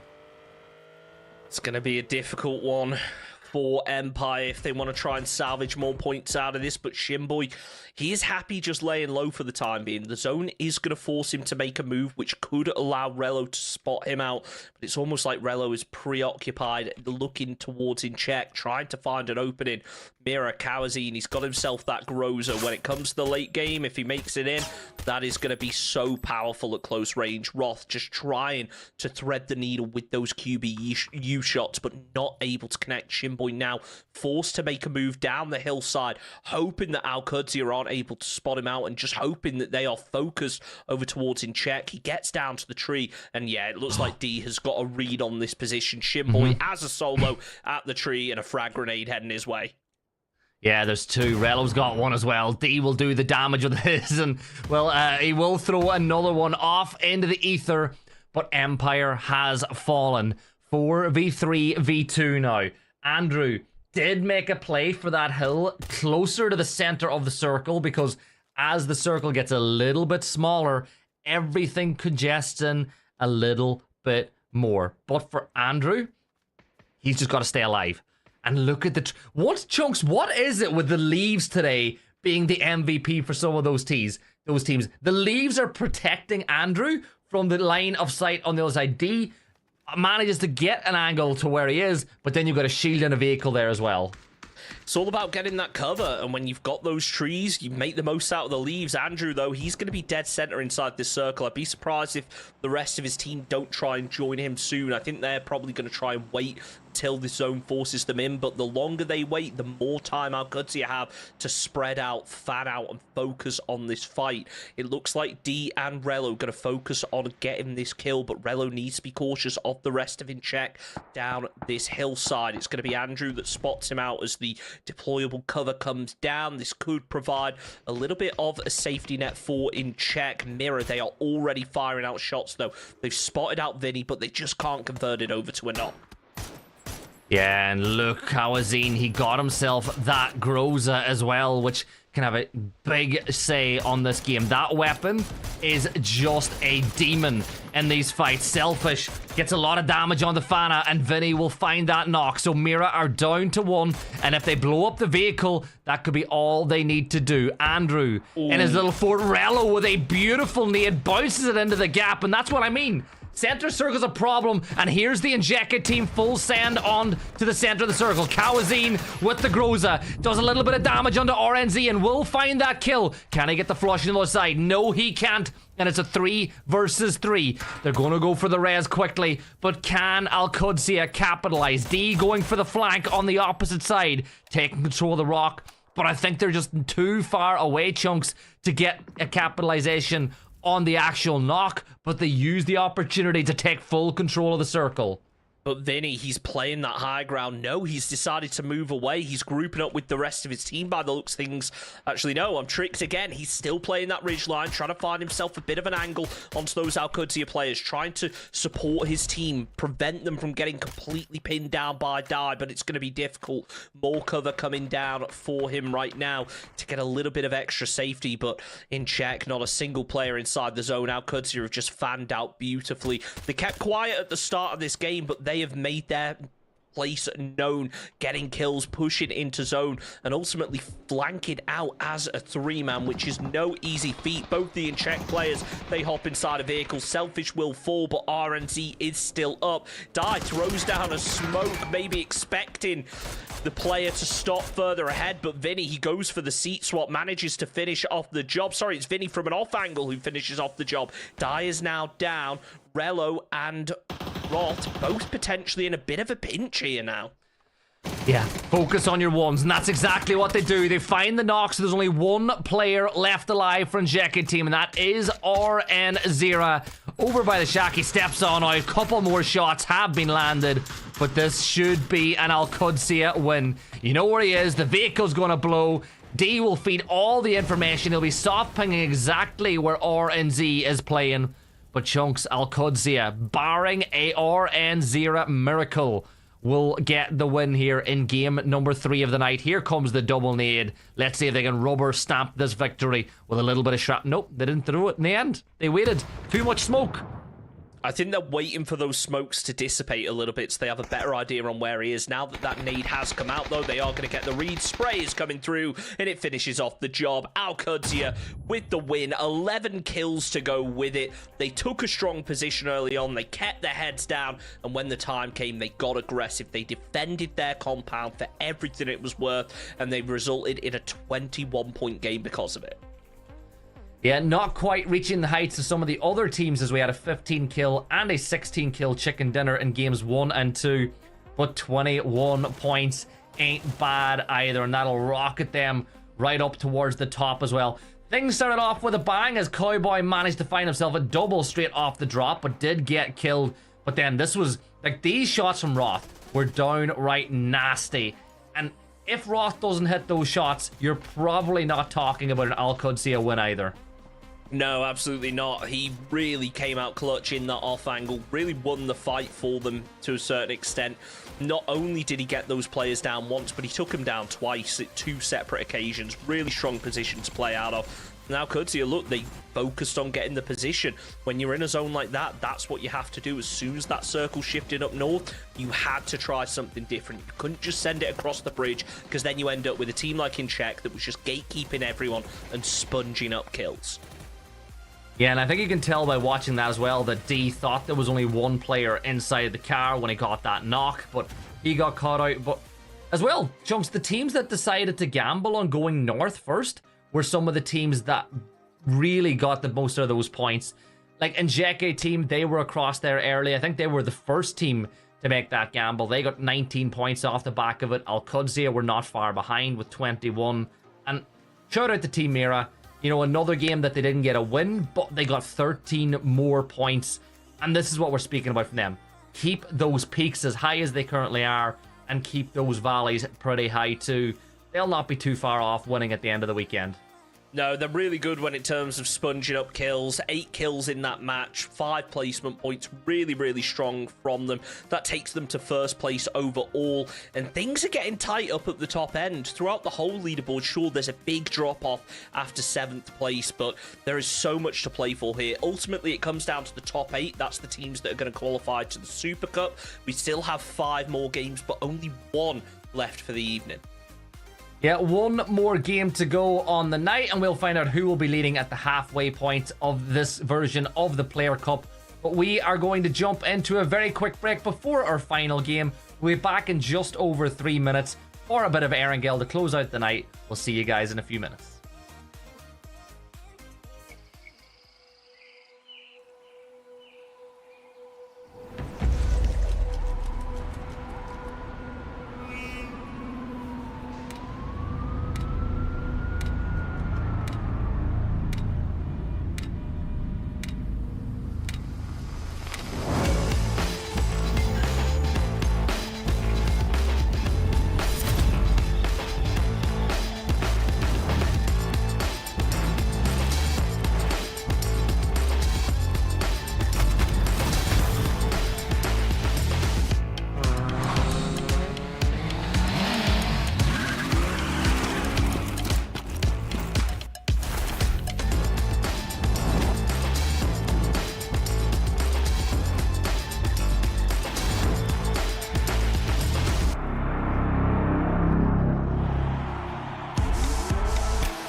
I'm Tiger and Lyric. No, Lyric.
Although it seems like we've only just begun, we're about to jump into our final map of the evening. It is the home of PUBG. It's Erangel to close things out, Chunk, and we will find out who will be the team on top of the leaderboard at the halfway point.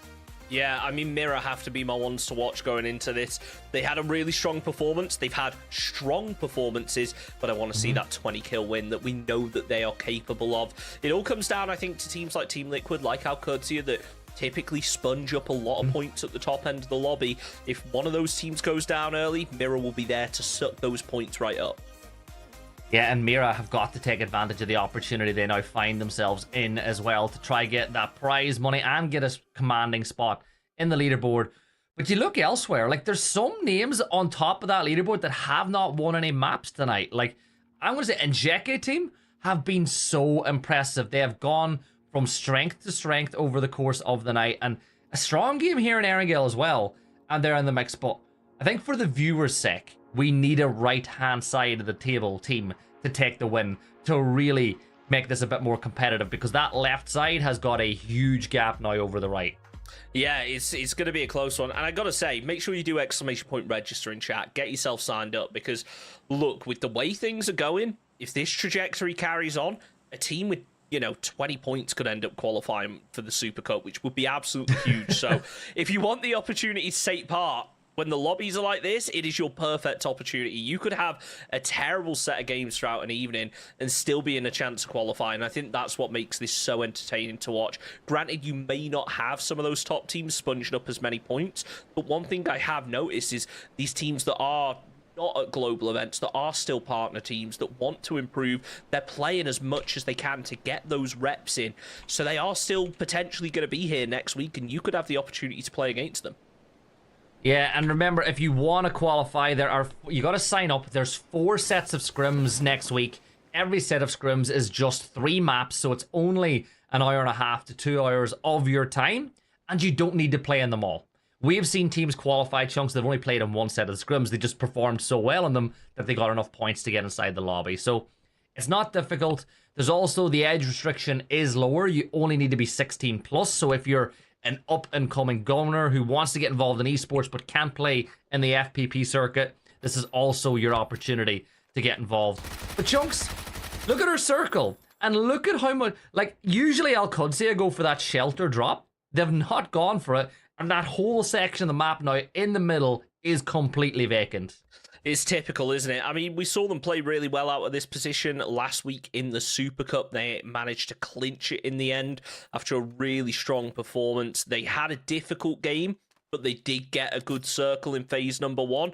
So let's hope that they can make something out of this one as well, because we want to keep things competitive. We want to see those top teams performing well.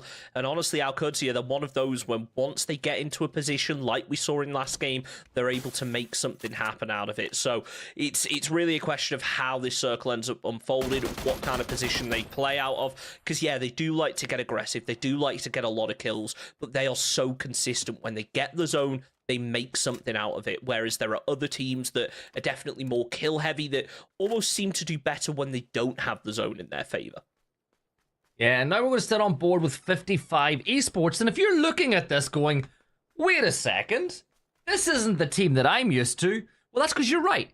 This week, 55 have made the decision to drop their roster. They've picked up the Typhon Gaming roster, which performed very well in all of the PUBG Player Tour events so far, and I think that this is a really good team, and it's a really good opportunity for those players too, Chunks. As one of the regional partner teams, they get a bye through the qualifiers for the PAS event, and it was a choice. Like 55, they could have picked up 3 teams. Njeke team was an option, Team Mira are another. They went for the third option, which was Typhon, which are all really good ones, and it's a great opportunity for these players.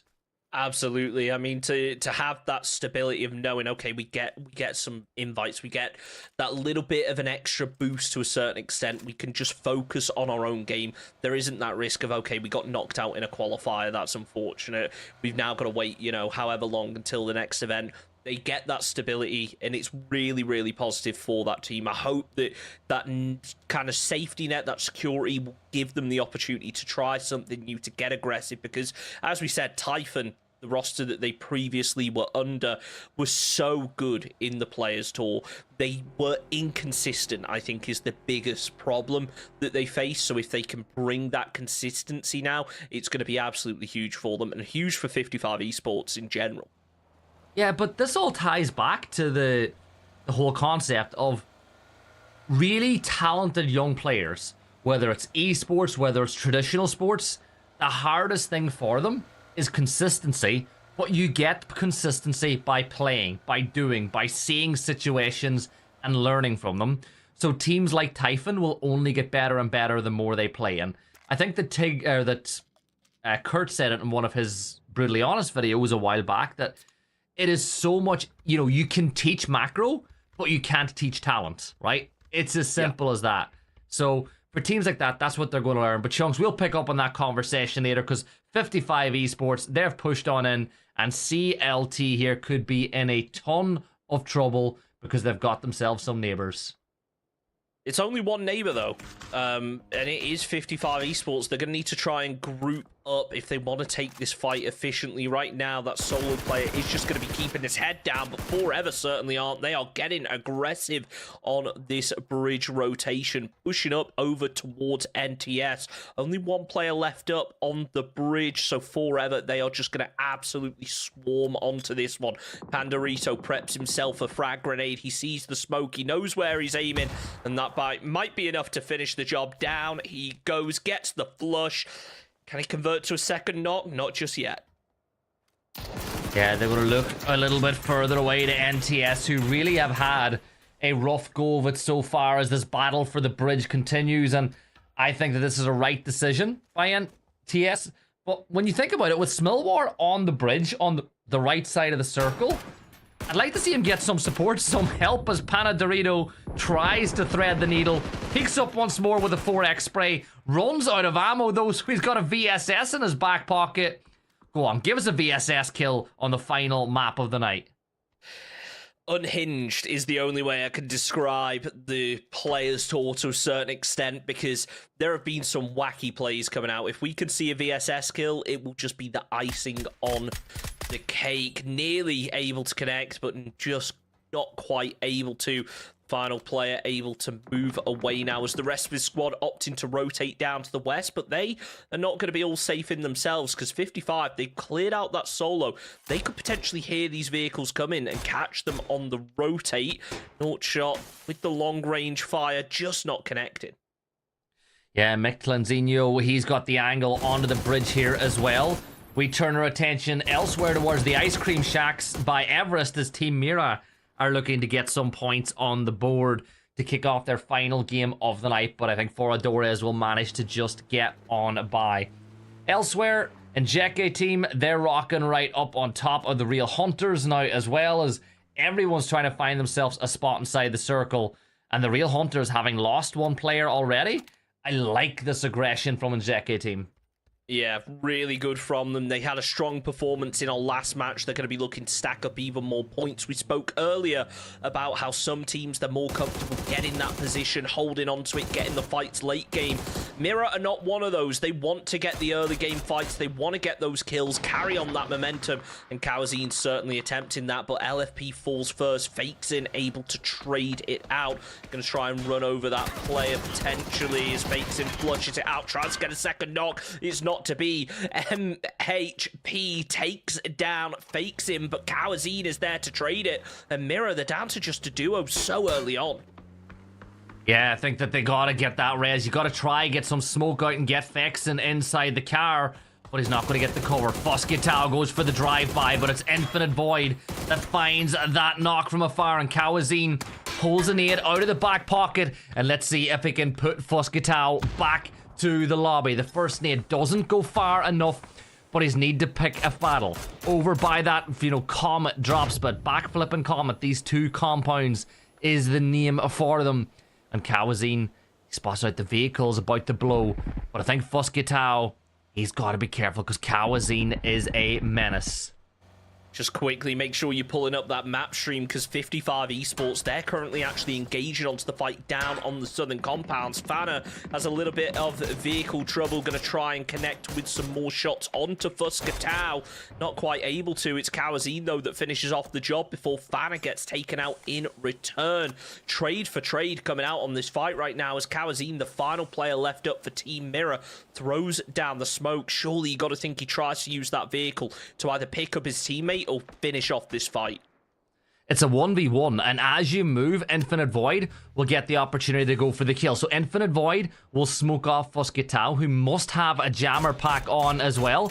But look, there's a pop tire, so that UAZ is limping its way in. So Infinite Void is going to get on the move here as well. He's going to go for the res onto Fana. Surely you know that that's what's going to happen. So for Infinite Void, you make your decision. Do you try to end the fight here and now as Empire and Let's Be's night?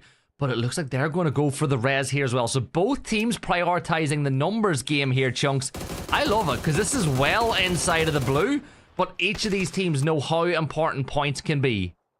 On the topic of that Empire fight, they were over in Yaz, which has now been kind of cut out by the circle. It's moved slightly down to the south, still pretty central, but most teams invested up around that Yasnaya area. Infinite Void trying to land those mini shots, but just can't make it happen for Adoras. They are on the move, just as Team Mirror are. They are happy with getting a couple of points apiece. Now it's time to move away. We hop on board with Empire. They've got the 4 kill points on board. I want to see how they approach this. They've already sent Poonage down to the compound in the center of the field, so they have got themselves a bit of an entry.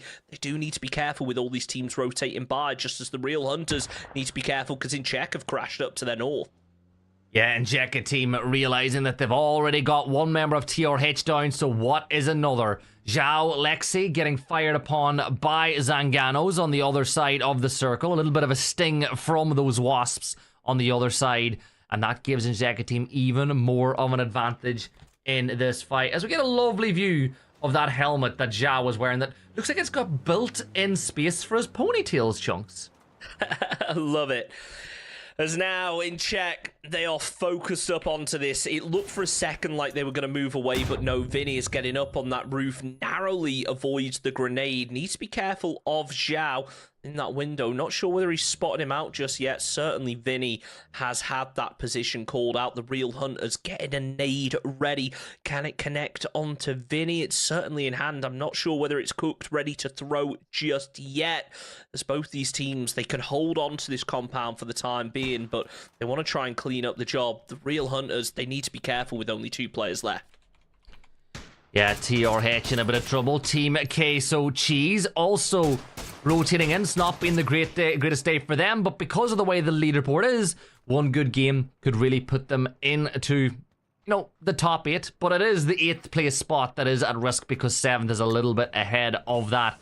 But jumping back into this fight between TRH and Injected team, you've got to isolate your 1v1s, right? That's as simple as this. Focus on one of these buildings because I would say Lorem's the target. And Lorem is going to be the target, but Lorem will find one with a nade, still in that battle, but he will fall at the hands of Selfish, and it's all down to Zhao Lexi now. Beautifully done from Incheck. Checkmate almost for Lorem's as he was completely surrounded. Andrew prepping himself a frag grenade, clearing off that back wall, the smoke, just denying any info. They need to be careful that no one flanks around, but it's still going to be Zhao Lexi up in the top of the building as Andrew starts to switch his attention, nearly lands the bolty shot over onto JMS from Zhang. I like it. Do some damage onto the opposite side, but Zhao Lexi is the player that you really need to deal with. On this side, there's the spray. Zhao Lexi falls. And Selfish and Andrew will combine to get that kill. They'll get Vinny back on his feet. And as you would expect, Zanganos are in no rush to move this way. They've got themselves a compound that ain't worth risking. Chunks, we're getting ready for that next zone pop. We do have an EP on the way in here as well, as everybody makes their way into this next phase. But look at that liquid in and around the center of the circle. The circle is going to shift, and Chunks of Donuts up. It's right on the middle, and that brings those little dips into play that are just north of Al Qudsiya. I can imagine a lot of teams are going to be sending it into that now. Al-Qudsiyah, how do they approach this? Do they stay split? Cowboy is all the way out in the open. Surely has to try and group up with the rest of the team as Roth trying to land those mini 14 shots. Just not able to yet, as Andrew is actually going to be the first to get knocked for in check, as Team Mirror as a two-man have forced their way into this compound fight that we were previously spectating. Yeah, and Team Queso Cheddar, they're in one of those two dips. The fact that you can now throw down deployable cover makes it even stronger. And if you're watching this and maybe you're not as locked in on esports or PUBG and maybe you're newer to the game, those dips are those shots from Rello are so good as well. But the reason, oh my god, Rello, you're going to do it again as he lands on top of the roof and he's going to get wiped out. But Chunks, as I was saying, those dips are so powerful. Because yes, you're down ground, and yes, you don't want to be on the low ground, but nobody can push you without getting shot at from somebody else. So it's a really good defensible position. It's about finding that timing. You almost want to make sure that you're surrounded before fully committing into it, because, you know, the more teams that are around you, the easier it's going to be to try and defend. Everyone who pushes you is going to be in some way weakened.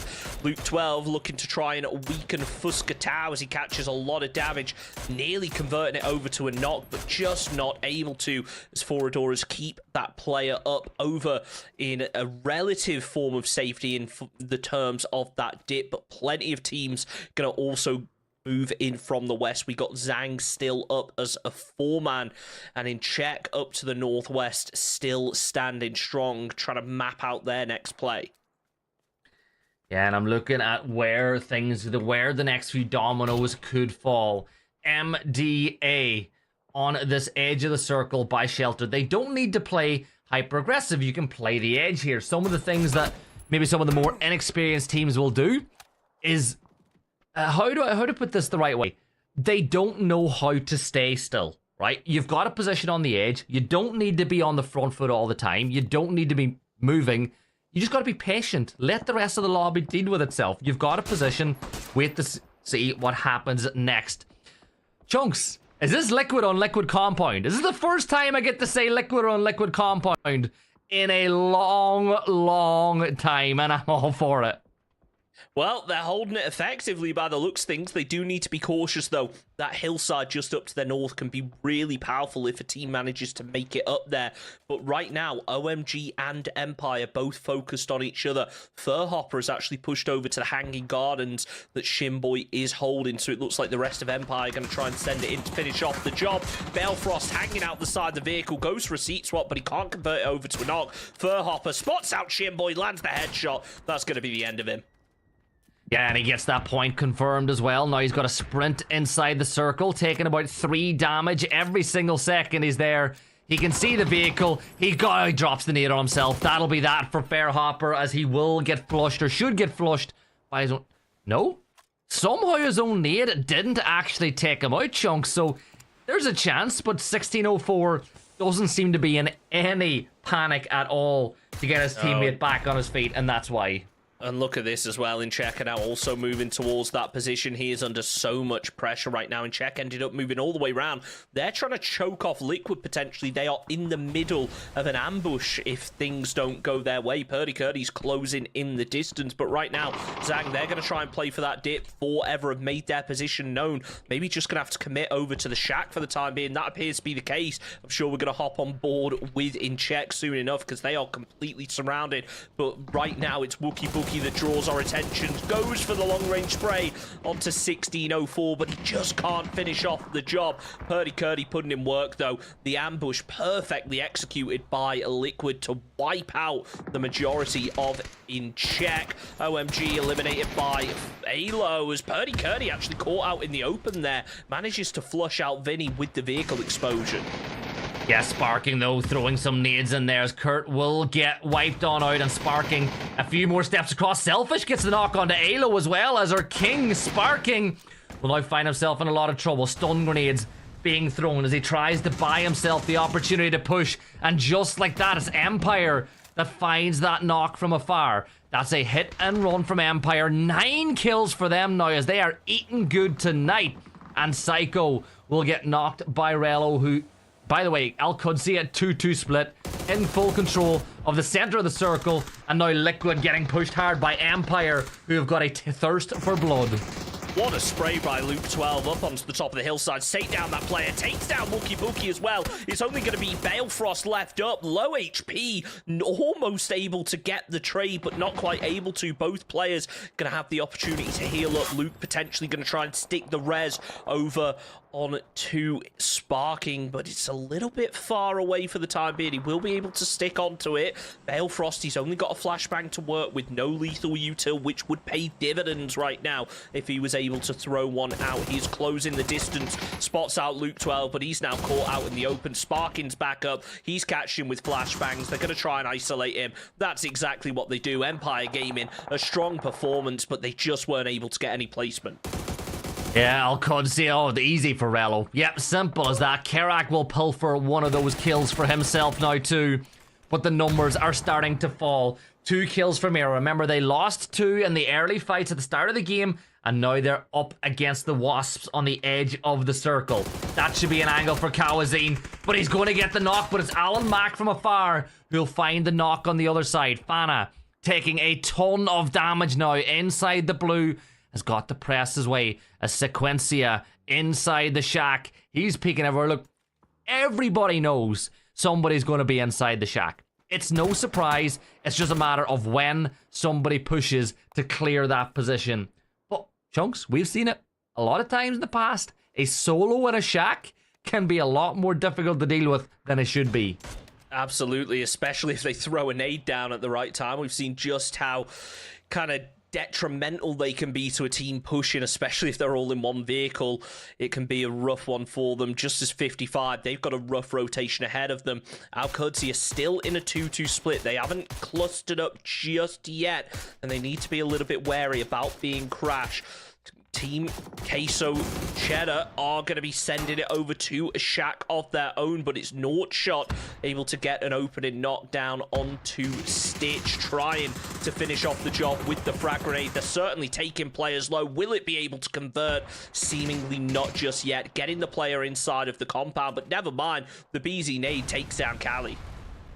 Yeah, and it's going to get those 2 flushes as well as Sabato will now be the last Team Kazito Cheddar player alive, and he's going to move in the shack, pick up whatever meds and utility you can get from your teammates, but NTS Nordshot will look to deal with this final player. Mick Lanzino, he's behind the rock. He's waiting for Sabato to maybe take a step too far. But let's be real about this. If they want to take this position, what do they get? Because you're pushing closer to Alcudzia. I think that Nordshot are better to just stay on the other side of the road, push towards where Mira are playing. But again, it's my job to cast. If I was better at the game, I wouldn't be in the position I'm in. I would be playing the server. And there is, oh yeah, perfect nade. First class delivery. Bye-bye. Nicely done to finish off Team Queso Cheddar. Roth getting the 4th kill on the board now for Alcudzia. Cowboy playing point. Being cautious, 55 Esports, they made a wide rotate, but it's worked out for them so far. They've got themselves into the zone safely. Liquid, they are battered and bruised, but with 9 kill points on the board. Zhang, still with that solo, still keeping his head down, just prepared for someone to push. And look at this as well. Cowboy's got himself level 3 gear and a FAMAS at the ready and an extended mag. He has got some bad ideas about what he wants to do to this lobby for the rest of the game. 7 teams left alive, 19 players, so everybody's taking a beating. But look at this, 55. Roth and Cowboy are going to get dealt with as 55 will catch 2 members of Alcudzia sleeping, and down goes the FAMAS, down goes those bad ideas, and now Alcudzia, from a position that they thought they'd be hunting a win, now find themselves 2 players down. But can Rello do a number onto them? Tony will back his way up, realizing that that back window is a much better cover. Hops out on the wrong side though, and Rello almost finds Tony. So close to getting the kill, but look at this. Die's going to be sending it in even with limited ammo. An aid can do a lot of damage, throws it almost perfectly. Is it going to connect? Of course it will. Die finishes off 55. Esports out in 7th position and now has a decent position to work out of. They've got themselves a ridge, but he needs to get over there and loot, and Sparking is closing in on this position. Heard the shots, heard the nade. Needs to be careful not to overexpose himself and catch Die out in the open. 9 kills for Team Liquid as Sparking waits for the perfect moment, but I think D might just reposition himself for now. Another team falls. 5 alive, 5 teams, 12 players alive, as Forever are the only team with 4 players strong. And I've seen chat has a couple of fans of them, so they'll hope to see them get that win. But this Team Liquid fight, Sparking and Luke playing separately on the circle. Sparking will need to do his best. Luke 12 tagging the other side, trying to find an extra few points for them. They want to hit a decimal, or sorry, a 10 bomb when it comes. Oh my god, that was actually Forever that got that kill. I thought it was Liquid, but Sparking is caught by Rello. Team Liquid, 9 points, 1 player left alive, but surely Forever get this over the line. You've got to think so. They got the player advantage. They got the dip. It's really going to come down to how Alcudia play this. It's Luke 12 up against the solo from Mirror. Fana using the smoke for cover.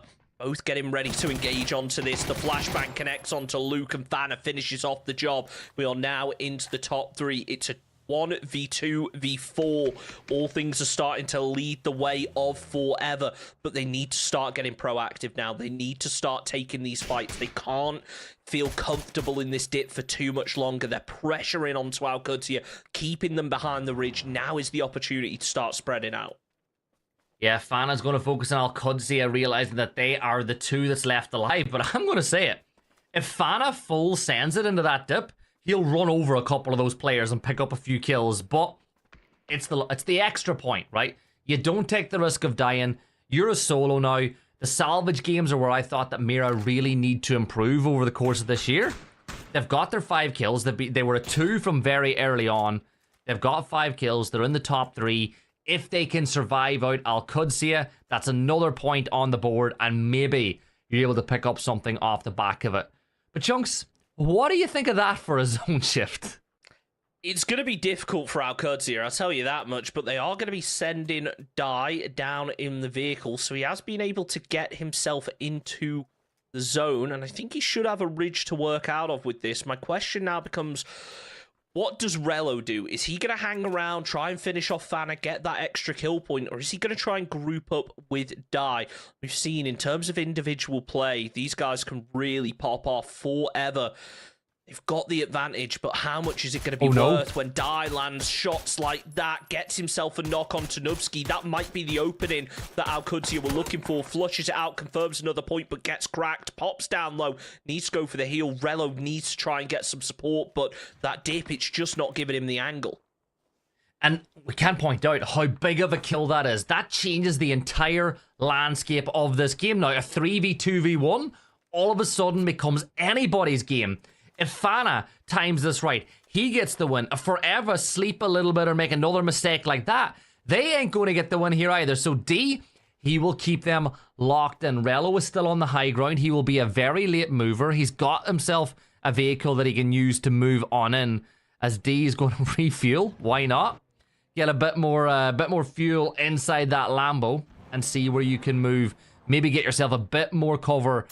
And yeah, Rello, he spots out Fana. He's hoping that this could be another point for them as they look for 10 kills. 10 kills will be absolutely huge, and of course it will confirm them into second place as well. Fana just using that smoke for everything it's worth. Hops in the US, tries to make a move. He's not being caught with any of the shots get out of there. Rello deciding to head away from this one. Fana hops out the vehicle and takes a little bit of damage in the process. He's only got 2 bandages here, so needs to be very careful about taking these fights. Yeah, Rello did the right thing. Get out of there. Do not risk losing a 1v1 because D cannot help you if you do. So this is a good decision by Alcudia. Yes, you fancy yourself to win a 1v1 as a pro player, but the situation was not there for it. That shack looking pretty tasty as well, but nobody planning on going there. And oh no, that shift right there is danger for Forever. They now need to get themselves out of this position. Fana, he spots out one. He sees the UAS on the way to that shack, but can he do any damage? No, Bad Kevin gets out of the other side, and he now knows exactly where Fana is as well. That position given away. Fana drawing a lot of attention as Forever they start to reposition. They're using the vehicles. It's that little bit of extra cover they could potentially grab out of it. Alcudia die using the third person, trying to spot out anyone from Forever.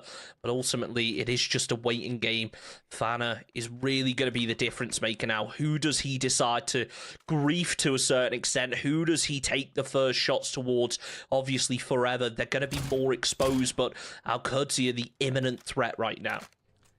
Fana might not win this, but you're so right, Chunks. He is the kingmaker as things stand. He has the potential to play spoiler, and it looks like it's Forever going to be the target. Lands a couple of nice shots, but look at the blue. 6 damage every second he's in there. He's going to throw a Hail Mary nade over towards Forever to see if he can get one. Never mind, he doesn't get out of his arms quick enough, and this is now a 3v2. I'm going to ask you, who do you think's got the better position? Because that is open terrain between both of these teams. It's difficult to say. I mean, when we go into that phase 9 and it comes down to the dot, you've got to think that if Forever just stay in their current spot, they're going to have to move later, but it is so open. Alcudia still have a bit of a ridgeline to work with. They've also got that deployable cover up ahead of them.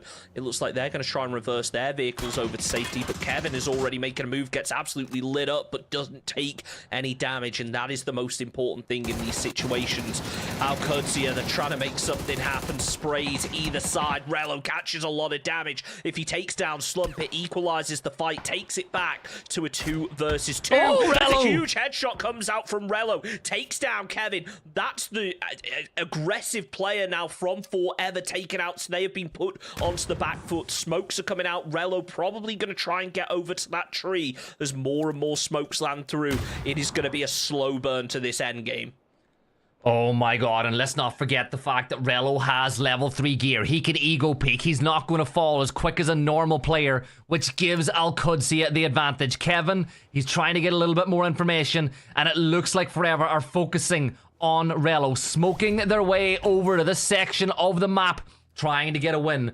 This is a game they should have won. This is a game they'll feel should be taken, but Panadorito will be the next to fall as D gets the angle, and Forever have managed to potentially snatch the defeat away from the jaws of victory. D will move the vehicle inside the smoke. He can get on top of the roof and peek out where this player is. He's going to backtrack up into this position. He jumps on out. It takes all of Slump's attention away, but D gets the win. Alcudia take the chicken dinner with 22 points, but Forever, it is a case of what could have been tonight, Chunks. That's 2 maps tonight out of 4. They have had phenomenal positions at the end of the game, and just because of decision making, because of other teams, they've not been able to get the win.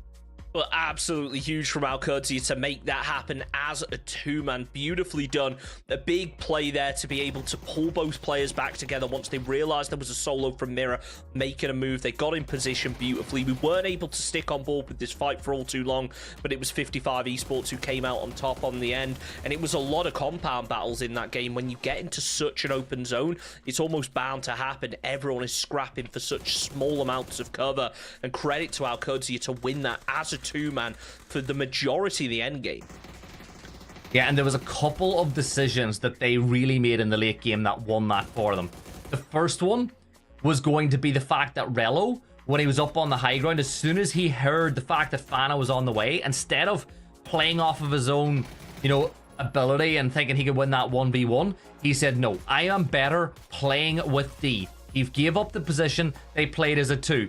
D then getting the kill. I said it during the broadcast. That kill right there changed the landscape of the game. That put it into anybody's land to get that win. And then you just seen Rello flexing and then D to finish things off. Quick couple of peaks, and it is a win for Alcudia, as they should now be top of the leaderboard at the end of day 1. You got to think so. 22 points in that one. Liquid, they didn't place the best, but they got a hell of a lot of kills, getting them 13 points overall. But still, there's such a disparity in terms of the teams that were already in the top 8 and the teams down in the bottom half. That's really rough for them. Hopefully, things will change tomorrow. But honestly, when it comes down to the play of the day, that headshot from Rello was mind-blowing. And really, I think that's what opened Alcudia up to win that game. There were some brilliant kills today so far, but that was a great decision for them to get that one up. Team Mira still leading it though. Let's not forget they got a 3rd place. They're on 53 points. Alcudia only 4 behind, with Injeka team and Team Liquid sniffing for that lead too. But Chunks, that gap, 7th place on 30, then it's an 11-point gap to Forever, and then it's another 11-point gap down to 9th. And that right-hand side of the leaderboard, it is a lot of faces that maybe we're not as familiar with. You know, maybe, oh my god, you'd expect a little bit better for them. But I think the teams on the right are just learning how difficult it is to play inside of a lobby with as many really strong players from the Americas on that left-hand side. Well, we say it every week, don't we? It only takes one big game, and I think that's even more true this weekend. We're at the halfway point now. One big game gets you into that top 8. A second, well, that all but confirms you a place in the Super Cup. There is a lot to play for going into tomorrow. Let's recap, though, how things are looking in terms of stats. And it's no surprise with Mira's mind-blowing performance. They're at the top of the leaderboard in terms of kills and average survival time. But it's in check, taking those high ground positions, controlling the game, getting a huge amount of damage out of it, and an equally good performance in terms of kills and survival time. Yeah, really good job by them. And then obviously you got to give credit to Mira again on that survival time. They lived for 26 minutes and 40 seconds on average, meaning they were constantly picking up points. But look at that. Even for all of Mira's dominance, Rello is up there. 11 kills for Alcudia. Luke 12 farming damage on the lobby. But a 9.5 KD in a competitive lobby, Chunks. Like, that's impressive, I'm not gonna lie. Yeah, it's pretty good, but let's not take credit away from Die and Luke 12 as well. They were both also putting up numbers. It seems like it's a bit more of a mixed bag when you look at a team like Mirror. They are all equally putting in work, so sure, they're getting a huge amount of points as a team, but in terms of individuals, they're really sharing things out equally, which is good to see. A lot of the time you have that one player that goes far beyond what the rest of the team are able to do. And I mean, certainly in Liquid's case, that's Luke 12 this evening.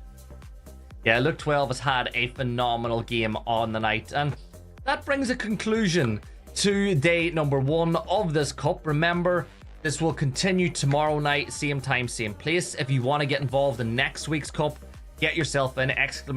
Register to sign up. Scrims will be, to qualify, will be on Monday, Tuesday, Wednesday, and Thursday. Just 3 maps apiece. If you do want to get your FPP itch scratched, the grand finals of the PGS 8 will begin in about 8 hours from now. So I'm not going to give you the time in Eastern or in European time. It's 8 hours from now. We will see the grand final Sunday kickoff to find out who your PGS 8 champions will be. So tune in for that. But Chunks, anything last to say to the viewers at home before we close out? Look, get yourself some sleep because it is a weekend full of PUBG action. Make sure you're up bright and early for PGS Grand Finals. And then, of course, make sure you hang around with us tomorrow to see who is going to qualify for that Super Cup. Sounds good, folks. We'll see you then.